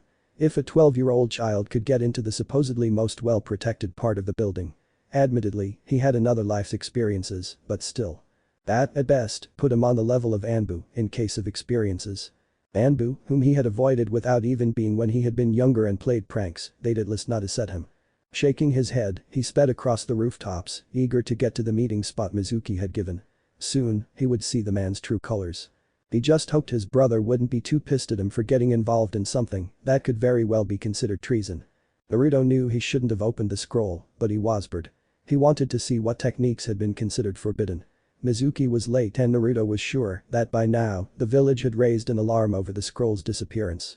His eyes stopped on a jutsu called Ito Tensei. Curiously, he read the technique and frowned in disgust. The dead should be left resting. To think someone even considered resurrection in such a manner. His violet gaze flickered to the bottom of the paragraph. It was signed with a distinct Tabarama. If Naruto recalled correctly, he had been the Nidaime one of his kin had come up with a jutsu like this. And he'd muttered about Indra's unethicality before. Oh, he'd like to take it back now. It seemed people indeed forgot a lot with times passing. He shook his head and searched the scroll bunch and no eyes skidded trough the lines, and he smiled. Now this was useful jutsu and not all that hard either. It was like other bunshin, but with some useful differences and, by the description, it needed a bit more chakra, but chakra had never been his problem. Sensing people just entering his sensory range from two different directions, Naruto hurriedly closed the scroll and waited. Huh, interesting. One was Mizuki, but the other who was rapidly closing in on him from the village's direction, was Iruka of all people. The man had never been as mean as other teachers, but he hadn't showed any affections either, so having him here was a surprise. The first one to break trough the foliage was Iruka. His eyes were wide and worried. Naruto. You baka. What did you think stealing from Hokage-sama? Naruto rolled his eyes inwardly. Checking out a theory about a traitor. Plus, it was a nice lesson for the people up there. It says something about Thelite when a 12-year-old can slip past them, no. To Iruka, he faked surprise. Iruka-sensei. Are you here to mark the extra points on my exam? Iruka stopped dead in his tracks and blinked at him with wide, confused eyes. What are? Iruka's sentence was cut off by Mizuki's arrival. Ah, I see you got the scroll, Naruto. The man grinned hungrily. Now, give it to me and I'll mark you the extra points tomorrow. No. Naruto. Don't give it. Iruka started, only to be cut off as Naruto released a wave of killing intent, surprising both teachers. And, it was directed at Mizuki, who froze for a second. You truly did believe I was that much of an idiot? The blonde spoke coldly, his eyes glinting as sharply as steel. I will not give it to you. Know the meaning of the word forbidden. Mizuki looked shocked and then he spoke. Oh, come now, kid. I'll take it from you any day of the week. But, if you give it to me, I will tell you why the village hates you so much. Do you know why they hate you? Why would even your parents abandon you? Even your whore of a mother didn't want you. Naruto raised an eyebrow but decided to play along. He was sure the Hokage would come. Or at the very least, send a squad of Anbu to take the scroll safely back to where it belonged under lock and key, and the Anbu would surely take the traitor away. And why do they hate me? It's because. No. Mizuki. It's forbidden to talk about. Iruka cried desperately. The other man continued anyway. 12 years ago the Kyuubi attacked the village and the Yondaime defeated it. Sealed it. And you Naruto, you are the Kyuubi. Naruto feigned shock for a second, but sadly, he hadn't considered what Mizuki would do with that second. The man grabbed a Fuma shuriken and hurled it towards him. However, before Naruto had a chance to stop it, Iruka cried out and tackled him away. There was a thud and Naruto looked up in shock. He was on the ground and Iruka crouched over him, the giant throwing star sticking out of his back. What? Mizuki called in shock. Naruto stared at the scarred man in surprise. He hadn't expected Iruka to use his very body as a shield to save him. Just like his parents had on the night of his birth. Kurama had shown him the scene once to try riling him up. Iruka-sensei, he gasped. Iruka grunted, looking at him. Go, run Naruto. Take the scroll and run. Naruto cautiously scrambled away from the brown-haired man as Mizuki sneered down at them. Why would you save the demon Iruka? It killed your parents. Hi. Iruka nodded. The Bakujitsun killed my parents. But Naruto isn't Kyuubi. He's just the container. He's a child, a shinobi of the leaf. So, I wouldn't let you harm him. Naruto's heart clenched.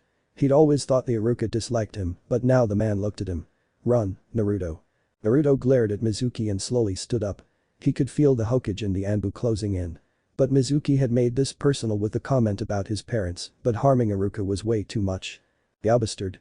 He snarled at Mizuki. "You made this thing personal when you spoke off me parents. You signed your own death warrant when you hurt Iruka-sensei." He felt his chakra rise to the surface and his eyes narrowed on Mizuki. He formed a half-ram for better focus. Uzumaki Hiden. Kongo Fusa Uzumaki secret tradition. Adamantine sealing chains. Several of the thick golden chains burst from his back and wrapped around Mizuki. Around his arms and legs. He yanked the chains and the man fell from the tree he'd been standing on. That was when the Hokage and the Anbu arrived at the edge of the clearing. Naruto knew they would see this, but who cared? He had to reveal sometime and this was better than snooping around the Hokage tower with his brother to find out which of his parents had Senju blood. He flared his chakra and formed a snake seal, which caused the trees around them to bloom. Crap, he really needed to work on his chakra control before slamming his hand on the ground. Mokuton. Shinkuna Kamusho would release. Crimson Root Prison. The ground rumbled and Mizuki tried jumping away, but Naruto yanked him back onto the ground with the chains. Several roots broke the surface and formed into a ball-like prison around the traitor. Once the roots stopped growing, Naruto smiked and detangled his chains, pulling them back. He smirked at the look on Mizuki's face and formed another few seals. Mokuton. Mahi Kafan Wood. Release. Paralytic pollen.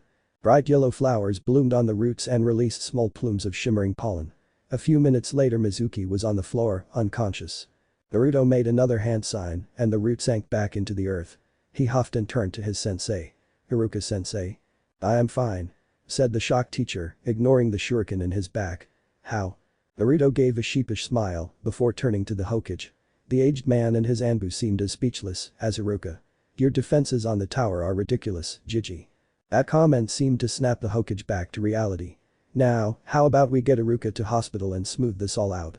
And you can tell me what happened here, Naruto-kun," he said in a hard tone. Naruto sat patiently, watching as the medics treated Iruka. The room was a bit more crowded than the two women would have liked, but Naruto refused to leave Iruka and the Hokage wanted to have his own questions. Once they were done, they turned to Naruto. "Let me have a look, Uzumaki-san," the black-haired woman asked kindly. Naruto knew her. She was the Hokage's personal medic Shimizu Saya. He shook his head. "I'm fine, Shimizu-san, thank you. I was a bit winded from all the chakra use," but he shrugged, being a Jinchuriki helps with that. She looked surprised that he said that, but nodded anyway and left with her colleagues soon after. Now the Hokage started. He was cut off as the door to the room opened and a very pissed off Uchiha Sasuke marched in, his sharingan spinning wildly. "Uzumaki," he hissed. Naruto looked sheepish. Nai-sama." Sasuke whacked him across the head and Naruto rubbed the sore spot with a pout. Nai-sama, that was uncalled for." "Uncalled for," Sasuke hissed. "You said you'll be back in harem, you weren't. The next thing I know that my senses go mad with your chakra all over the place. What the hell did you do anyway?" The blonde scratched his cheek. "Might have unlocked Mokuton." Sasuke blinked, freezing on the spot for a second. What? "You heard me right." Naruto grinned foxily. Sasuke scowled and lightly shoved Naruto again. "Baka." He glared, eyes narrowed. "You make me worry again and I will put a tracking seal on you. Get it?" "But." Sasuke growled. "Try that again and we are on Thishinju." Naruto huffed. Fine. Next time I'll tell you if I went to catch," he sulked. Sasuke sighed, giving the blonde a sharp look. "Better," he muttered, ruffling Naruto's hair. Naruto scowled at the Uchiha, but it didn't deter Sasuke. In fact, he messed up his hair even more, if that was possible. Then, as Sasuke released the blonde, he noticed Iruka too and the bandages around his torso and the traces of blood on the man's discarded shirt and vest. "Sensei. Are you alright?" Iruka nodded, throwing the two boys a fond look. "Yes, Sasuke, thank you for asking. Ish'll be healthy in a week or so again." Sasuke nodded, pleased with the information. Then the Uchiha grabbed the blonde.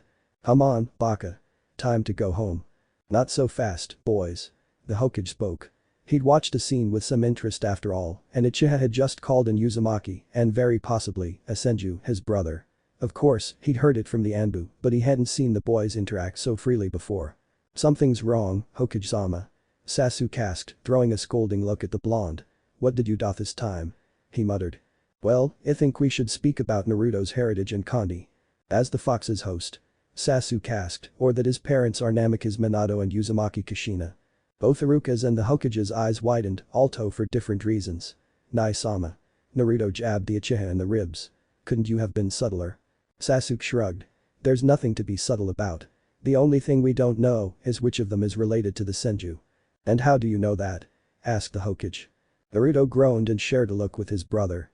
A silent agreement passed between them. They would tell them half-truths. They would think they'd gone mad if they brought up the whole transmigration reincarnation thing. The blonde scratched the back of his neck as he looked at his surrogate grandfather.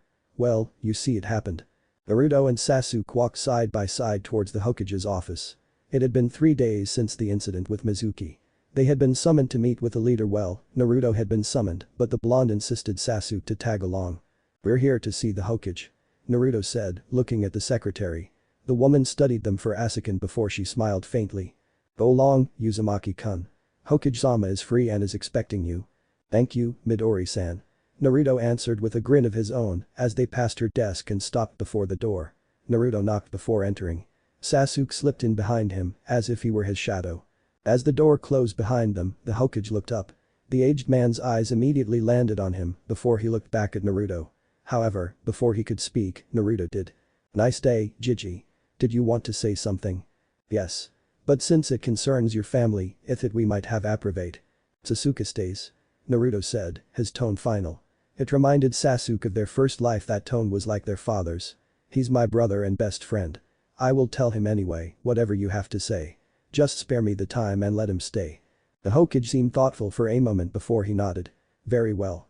As you know, I asked my medics to do a blood test after what had happened in the forest. Naruto hummed. On the outside he was calm and composed, but Sasuke saw it. The barely re-stained curiosity and excitement glinting in his violet eyes. Yes. And? Your mother was Aroil Uzumaki. A pure blood. It's Minato who had the Senju blood, it seems. He was the son of Senju Minami, Akinoichi we thought dead. Minami was the daughter of my sensei. Naruto, you are the great-grandson of Senju Tobirama and thus Hashirama-sama's great-nephew. Sasuke's eyes widened. He looked at the blonde. Naruto was frozen. The Hokage had made him speechless, a feat not many had managed to accomplish. Not now, nor in their previous life. Naruto had always had a sharp tongue and he voiced his thoughts, sometimes even a bit carelessly. After what seemed to be eternity, Naruto got a grip of himself and nodded, looking at the Hokage pictures that lined the office wall. Did Oto-san know? The Sandame shook his head. I doubt it. Both of your parents were orphans of the war. Kushina remembered her parents and her homeland, but Minato knew nothing. He didn't even know their names. It was Jiraiya, my student, who found Minato with a blonde man. We have to assume that man was Minato's father. With his dying breath, the man asked Jiraiya, after he found Jiraiya to be a shinobi of Konoha, to bring Minato to the village, to grow in his mother's home. That was all the man said. I only know this because Jiraiya told me. Nothing more, nothing less. I see. The blonde said. Thank you for telling me. The Sandame sighed. Now that you know most of it, I see no reason to hold anything back. I'm sorry I had to lie to you. But they asked me to shield you from their enemies, especially Minato's, and I knew no other way. The least thing I could do was to give your mother's name. Naruto sighed. I could be angry and I believe we all know I will have the right to be angry. The Sandame nodded. For the first time since they entered, Sasuke saw worry and discomfort on the aged shinobi's features. Yes, I know, and. Naruto shook his head and the Sandame fell silent. I'm not angry. I'm not happy how the village treated me, but the ignorance of others is not your fault. He said quietly. My parents asked you to protect me from their enemies and you did. I'm in Konoha still and alive. So that's something I shall be grateful for, I suppose. Thank you for the understanding, Naruto. However, I have a request. What is it? The man asked. Let me use my clan names. They're symbols. I'm a shinobi now. Let the world know who I am. The Sandame's eyes were wide. Naruto, you have to understand, carrying those names is dangerous. You are one of the 2 last Senjus and possibly the last Uzumaki. People might hunt you for your name. Sasuke huffed. Like some people might hunt me for my name and my sharingan. It's the same, and you didn't deny me my heritage, wealth and name. His eyes narrowed. If you deny Naruto's request, you deny him the things I have, and that would make you a hypocrite, Hokage-sama. The Hokage seemed taken aback by his words, then he gave him a sharp look. Sasuke was about to speak again when Naruto placed a hand on his shoulder. Sasuke, please. No need to be so harsh. Sasuke stole a sidelong glance at the blonde. It's that truth. There was a short stare down between the two of them, but before either of them could say anything more, the Hokage sighed. They looked at the man as he nodded to Naruto. Request granted, Genin Uzumaki. For a moment there was quiet and Sasuke could see the scowl that made its way to his brother's face. My apologies, it should be Senju Uzumaki no Isupus. Kakashi liked being an Anbu. The hard bloody missions helped him forget his failures in life. It helped him forget that almost every person he truly cared about was dead. And he liked being an Anbu because that way he could be close to Naruto. He could be close to Naruto and keep the promise he'd given himself after figuring it out who Naruto's parents were. Plus, being around Naruto was now synonymous to being near Sasuke, which was also good. He had failed to notice the shift in Itachi, which had ended up with the Uchiha killing his clan. Perhaps he could keep an eye on Sasuke and prevent the younger from going down a dark path. He owed that to Shisui. And Obito, too. So yes, Kakashi liked being an Anbu. Yet, here he stood, in front of the Sandaime Hokage, in the man's office. The man himself was gazing calmly at him, smoking his pipe. The Hokage was calmness personified, as if he hadn't just told Kakashi he was being kicked out of Anbu. Well, the man said retire from Anbu, but that was the same to Kakashi. But Hokage-sama Kakashi tried protesting, but the Hokage raised a hand. I need you, as Ajinen-sensei. The Hokage said, taking a drag of his pipe. Kakashi couldn't help but glare. So Eureka King out of Anbu, your best captain, so that it can go and babysit some spoiled brats. Amusement flashed in the man's eyes, and Kakashi swore he would burn all of the old geezers icha. It didn't matter that he thought of the book as sacred and then grabbed Naruto, and if he grabbed Naruto, Sasuke would surely tag along and become a missing nin. Spoiled brats. The man hummed. You have interesting concept of spoiled, Kakashi. Your students are orphans, after all. If it you'd thank me if I let you tutor Naruto and Sasuke. Kakashi froze, needing a moment to make sense of the Naruto and Sasuke. When he had found out about Naruto, he had tried adopting the little ball of sunshine and hadn't stopped trying until Naruto reached the age of 5. Then, being perceptive as he was, Naruto learned that Anbu were often around him to keep Themian people away. After that particularly bad 6th birthday, the boy became a venturer. He showed signs of his parents' skills and intellect and Kakashi noticed sadly that after that incident he matured far too fast. But he knew of the Anbu following him and he cared for them. Sometimes, they would hold short conversations with Naruto and Naruto remembered. He remembered their favorite foods and their birthdays. He was smart enough not to ask for their names, but he asked for their birthdays and he would leave small gifts, some sweets or plants, sometimes particularly nice drawings as gifts. But those small gestures Naruto had soon become the favorite mission of every single Anbu operative. And if possible, with those small gestures, Kakashi grew to cherish Naruto even more. The blonde was his little brother, despite Naruto not knowing his name. But now No would be able to show himself to Naruto. To walk up to the blonde and hug him without his Anbu gear hiding his identity. And he could do the same to Sasuke. He could tell the Uchiha about Obito and Shisui and about their dreams and ideals office. Perhaps sharing the good memories would make sure Sasuke never fell into the darkness he hadn't seen in Itachi. So, will you take them on? The Sandaime asked after a long pause. Kakashi nodded and happily tossed his Anbu mask onto the desk. This was his chance at redemption. Hi, Hokage-sama. The man hummed, obviously noticing his sudden change of mind. Yamato will be back in a week from his mission. He will be your partner in teaching Naruto and Sasuke. Kakashi nodded. It was easy to work with Yamato and they were even friends, he supposed. Who's the third genin, Hokage-sama? The Sandaime looked down at 2 files, which Kakashi had a feeling were Naruto and Sasuke's. No one. You, Yamato and the 2 genin will be Team 13. Kakashi's single eye went wide with shock. Team 13 were usually the hopeless losers. The ones who were even worse than the dead last of a class. Team 13 was formed rarely and only when the genin involved had special abilities or Kekkei Genkai, which the village wanted to exploit. But Hokage-sama. Neither of them are dead lasts, yes. No. The man cut him off. However, they are both alone in a way, traumatized by their childhood and bystanders in the society, in a way. However, they bonded over that and I didn't think I have to explain to you how close they are.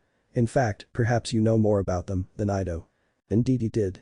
He had been shocked all those years ago when he heard the 2 refer to one another as brothers, but by now, it was as normal as the sun rising in the sky.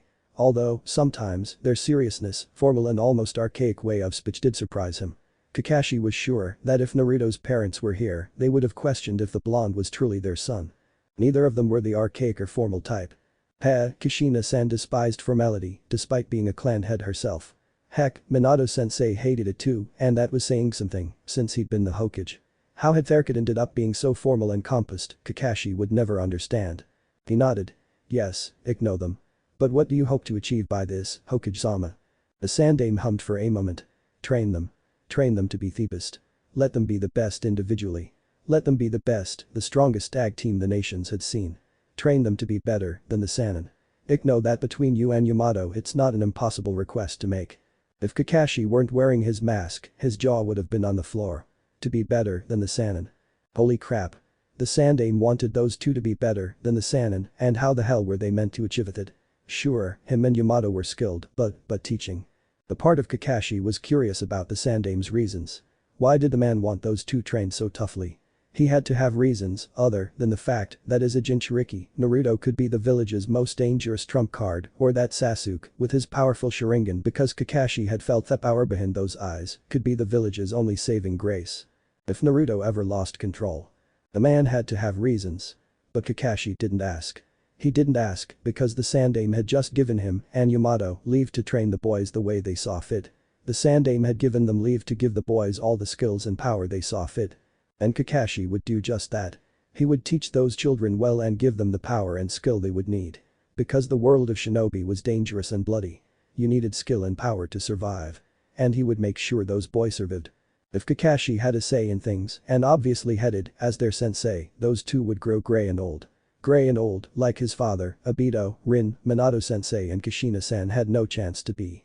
Do you still accept, Kakashi? The old man asked, a note of challenge in his tone. Kakashi salloed. But the Hokage trusted him. Trusted them to do it. And those were Naruto and Sasuke they were talking about. He owed this to both. Hi, Hokage-sama. He answered seriously as he bowed. Being genin of the village meant getting a step closer to their goal. It meant they didn't have to hold back so much. It was time to reveal their true colors. So, they got new clothes as well. Sasuke grinned as he looked at Naruto. You look good, Atoto.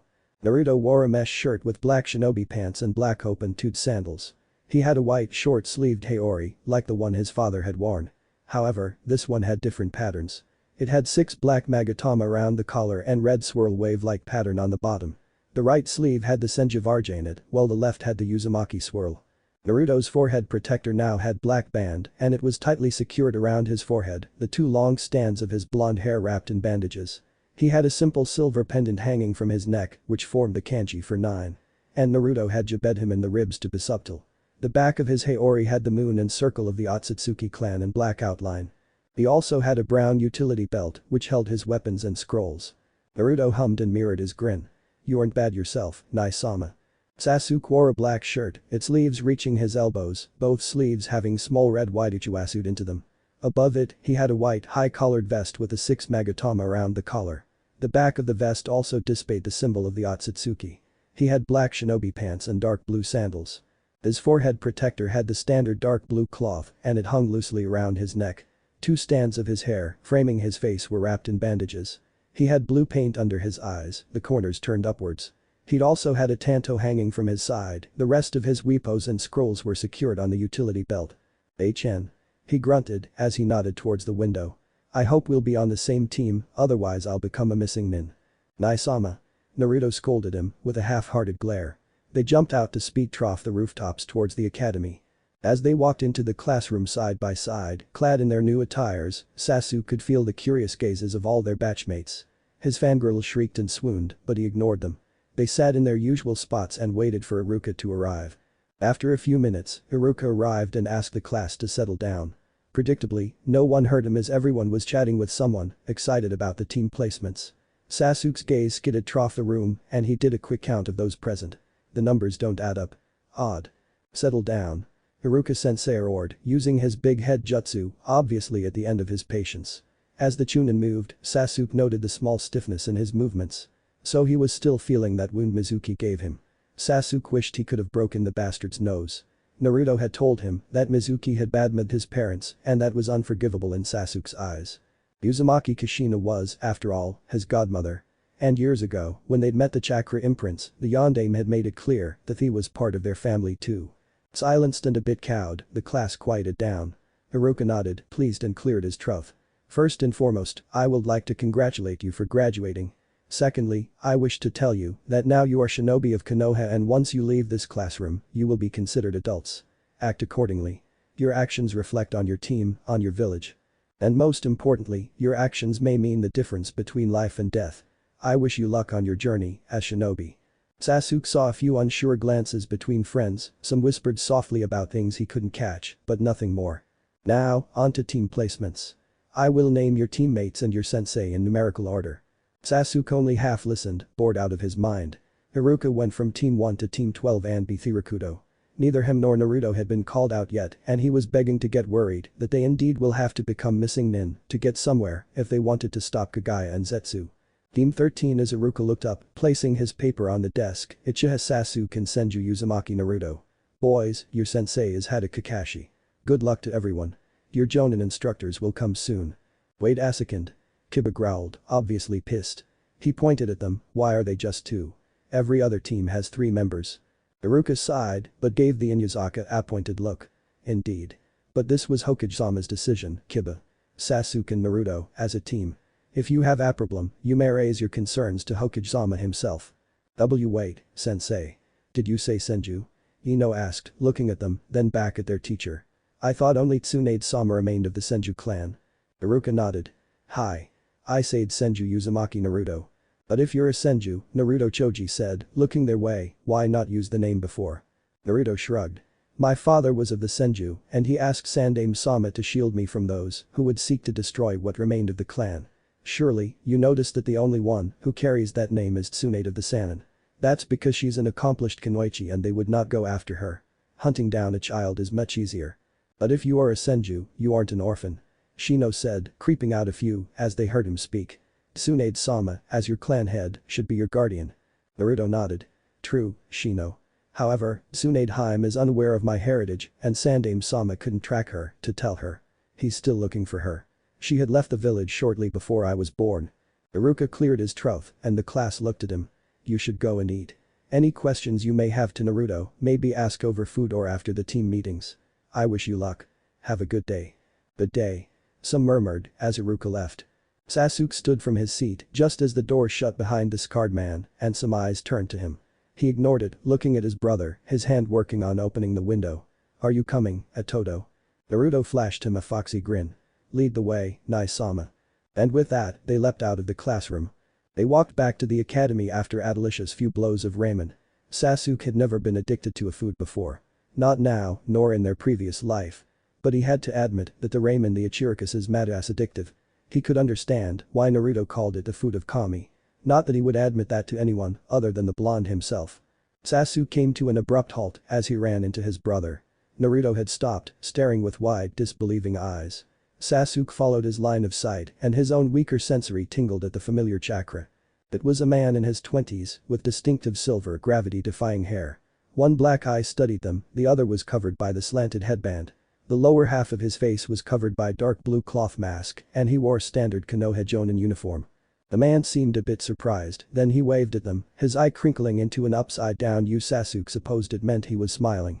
Gods, this man was harder to read than himself and his stoic kin, as Naruto was fond of saying. What he wouldn't give for his brother's enhanced sensory now.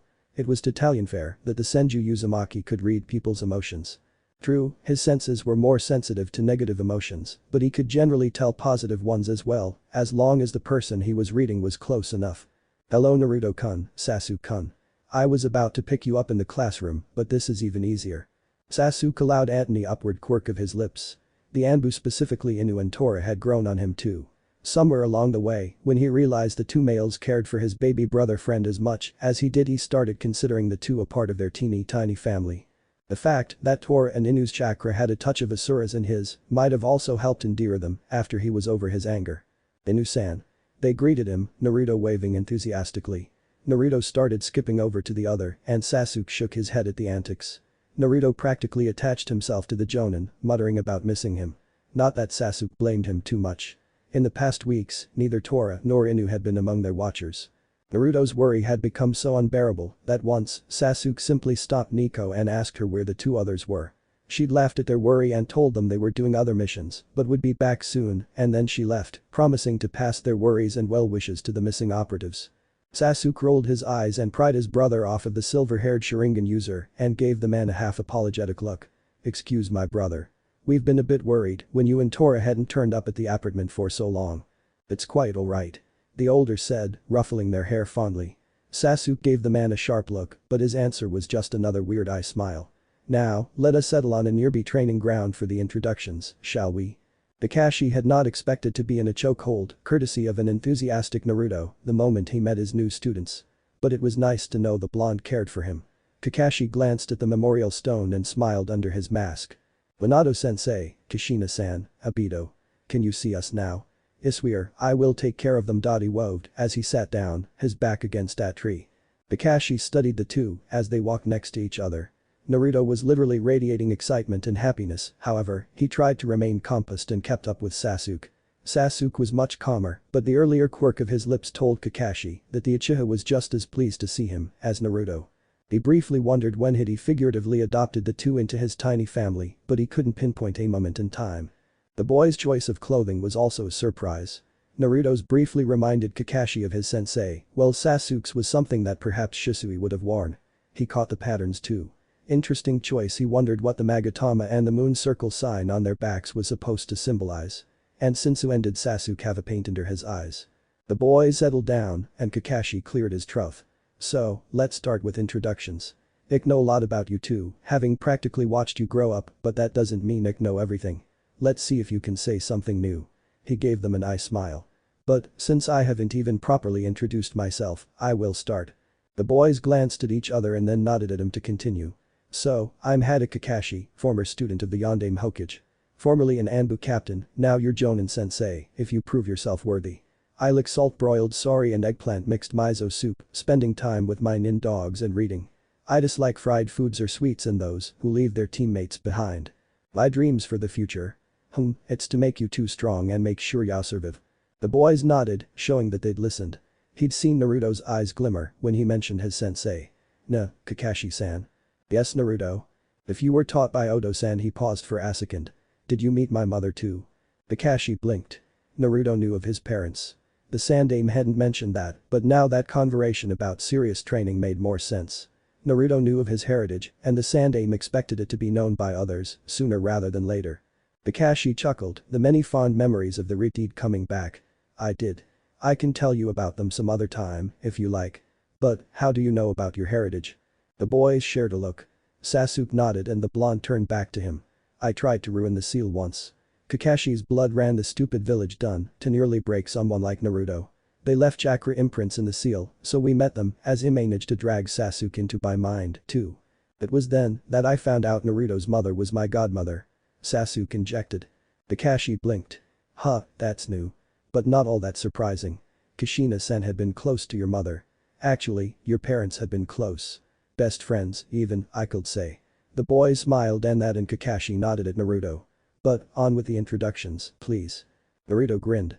"I'm Senju Uzumaki Naruto. I like nature and gardening, spending time with Sasuke, training Fuinjutsu is my favorite and ramen.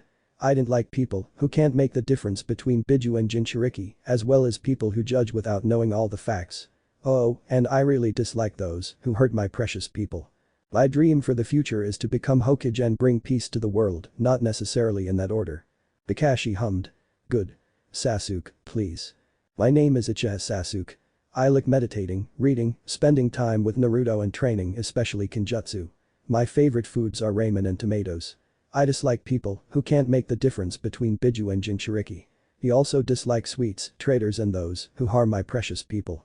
My dream is to find a certain man, help Naruto become Hokage and bring peace to the world, not necessarily in that order." The scarecrow nodded, studying the two boys. They'd surely grown up in an interesting way. They were so similar, yet different in other things, that they could pass for brothers. But, considering their way of address, it was nothing new. A random passerby, who ignored their different looks, surely would call them brothers. "Well, thank you for sharing all this. You are free for the rest of the day. Tomorrow, meet me here at 7 in the morning. I want to see your skills. Oh, and don't eat breakfast." The boys stood up and muttered their parting words before leaping into the trees and leaving. Kakashi watched them with ever-growing curiosity. Those two were indeed close. But were they close enough? If the Hokage really wanted him to make a tag team out of these kids, then they had to be closer than average teammates, as they had no third member to fall back on if everything went south. They seemed like brothers, but even brothers could fight like enemies if they thought something was theirs and the other should not have it. For some reason, Kakashi feared Sasuke might fall into that to try and turn against Naruto if he saw a better opportunity. The way the Uchiha had mentioned finding Itachi's tone had been cold and cutting set Kakashi on the edge. Well, I will just have to see how they perform tomorrow. He thought with a shrug. Sasuke was absently walking through the streets, wondering what to buy so they could cook. Well, Naruto he had to admit, he had never been a good cook. Well, not before. Now he was a bit better, but Naruto could work miracles.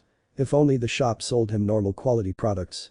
Okay, not everyone was that bad, but some shopkeepers did sell him spoiled food. To avoid such problems, they'd made a routine.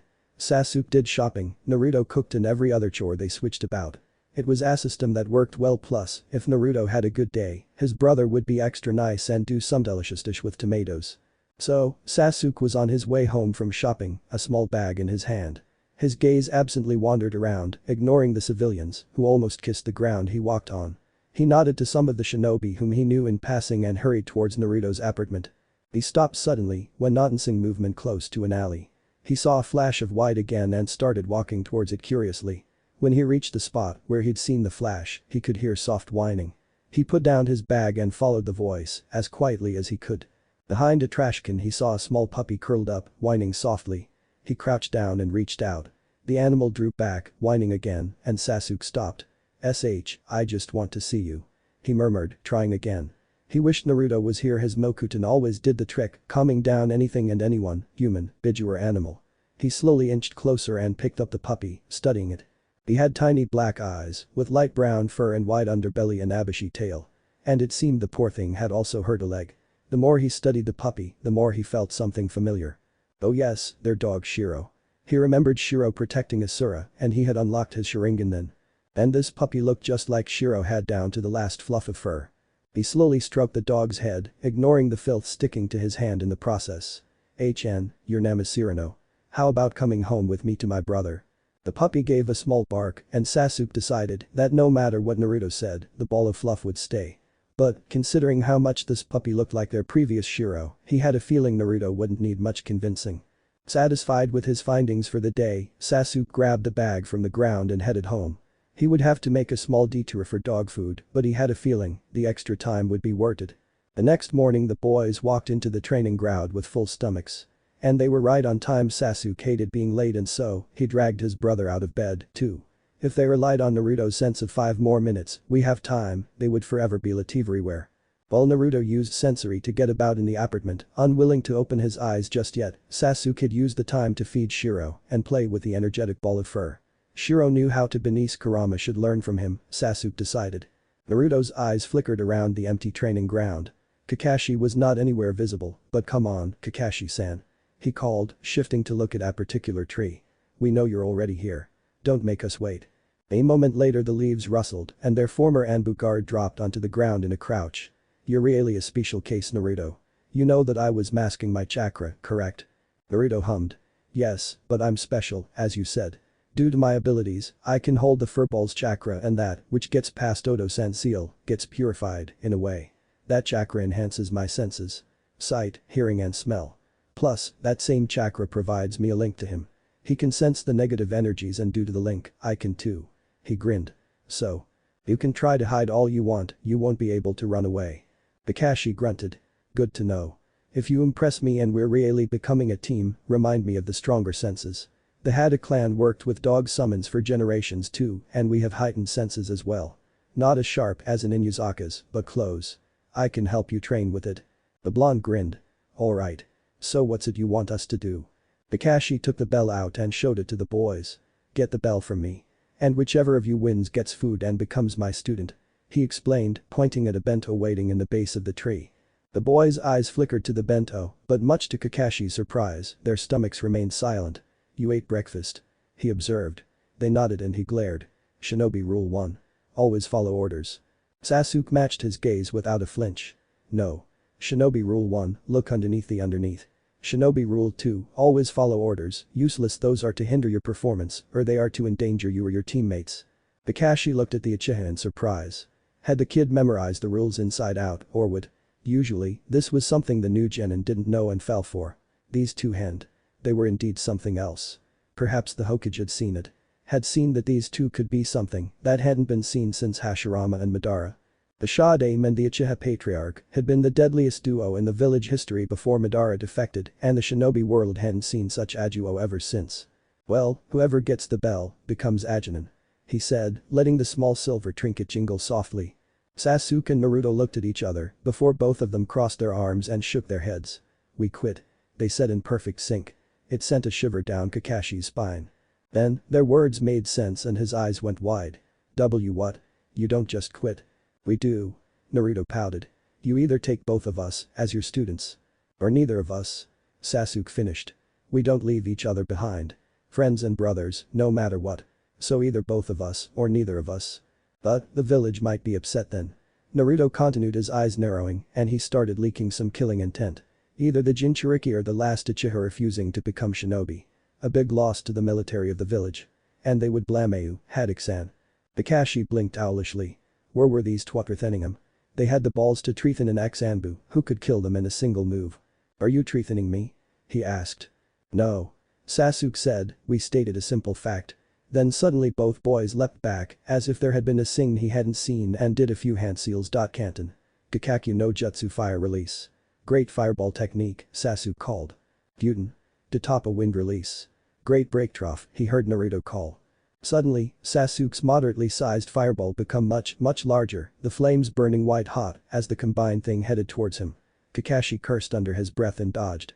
He watched with wide eyes as the jutsu tore through the trees, scorching and those had been 2 C-rank techniques. How much chakra did they put into those? He didn't have much time to think on that because Sasuke descended on him with Taijutsu. He was good, and the fact that the 3 tomo spun in his eyes meant some advantage to him. Sure, Kakashi knew how the sharingan worked and he could counter it, but if Naruto did a sneak attack or something of the sort, he might forget himself. No, don't think like that. They're too genin. Kakashi dodged Sasuke's next attack and kicked the Uchiha backwards. Sasuke cursed, but kept a cool head. Even before Kakashi could think about riling him up, Naruto came at him. The blonde's taijutsu was also good, but Kakashi had to pay more attention as Naruto seemed to be using his own style instead of using one Kakashi was familiar with. Kakashi tried sweeping Naruto's feet from below him, but the blonde jumped over his leg and instead aimed a punch at him with his right hand. Kakashi raised his left and caught it and grunted at the force of the blow, it even sent him skidding back a few inches. Did Naruto use chakra to enhance his blows? He sensed the danger rather than saw it. He shoved Naruto away and the Uzumaki staggered back. Kakashi turned and pulled out Akunai to deflect the hail of shuriken Sasuke had sent his way. Just as he sent the last projectile off its track, he felt the ground rumble beneath him. He jumped upwards, using a small burst of chakra, just as golden kunai burst from the ground. No, not dot. His gaze flickered to Naruto, who had a smile on his face. Uzumaki Hiden. Kongo Fusa Uzumaki secret technique. Adamantine sealing chains. Shit. Freaking Uzumaki and their freakish chakra and seals. One of the chains caught his leg and yanked him downwards. Payton. Kiryuenden fire release. Fire dragon flame bullet. Kakashi cursed whoever had allowed Uchiha Sasuke near anything Kaiten related. That was a freaking B-rank jutsu. B-rank wasn't for genin, for Kami's sake. Kakashi went trough a set of seals, glad that Naruto's chain only caught his leg. Any more hold for that thing and it would have hindered him in molding chakra. Suiten. Suiten no jutsu water release. Water bullet technique, he spit out some bullets of water. The two opposing elements collided, cancelling each other out and leaving a cloud of steam. He felt the chain untangle and he stumbled to the ground ungracefully. Suiten. Mizurappa water release. Wild water wave. Raiten. Raikyu lightning release. Lightning ball. He cursed as the combined move cut off the last remnants of the steam. Who had taught these kids so many jutsu? And who the hell had allowed them to learn this good teamwork? Kakashi was all for teamwork, but this was ridiculous. He dodged the electrocuted wave of water and he watched as it left a moderate crater in the ground. Some shinobi needed months of training, even those were on the same team, to get so good at combining moves. But it was as if the boys' chakra resonated with each other, working like a magnet, and when they wanted it, their moves would merge to create even deadlier combinations. He shifted his gaze back and found the boys waiting for him to move, both of them having weapons at the ready. Sasuke had 2 kunai and Naruto was cracking his knuckles with a shit-eating grin on his face. They were good, Kakashi had to admit. Try this. Naruto cried and then slammed his fist into the ground.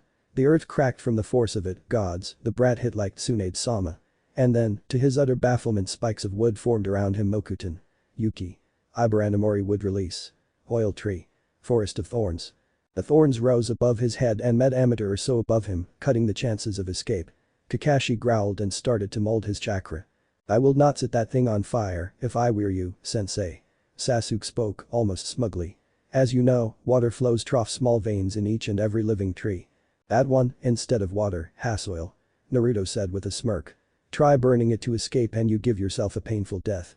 Kakashi glared at the boys and dropped the hand sign and released the chakra, which he had planned to turn into flames, to burn the wood away.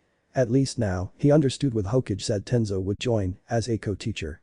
He glared at the two boys from his spot, not even willing to touch the thorns surrounding him. You little monsters. Little chunin monsters, parading as genin.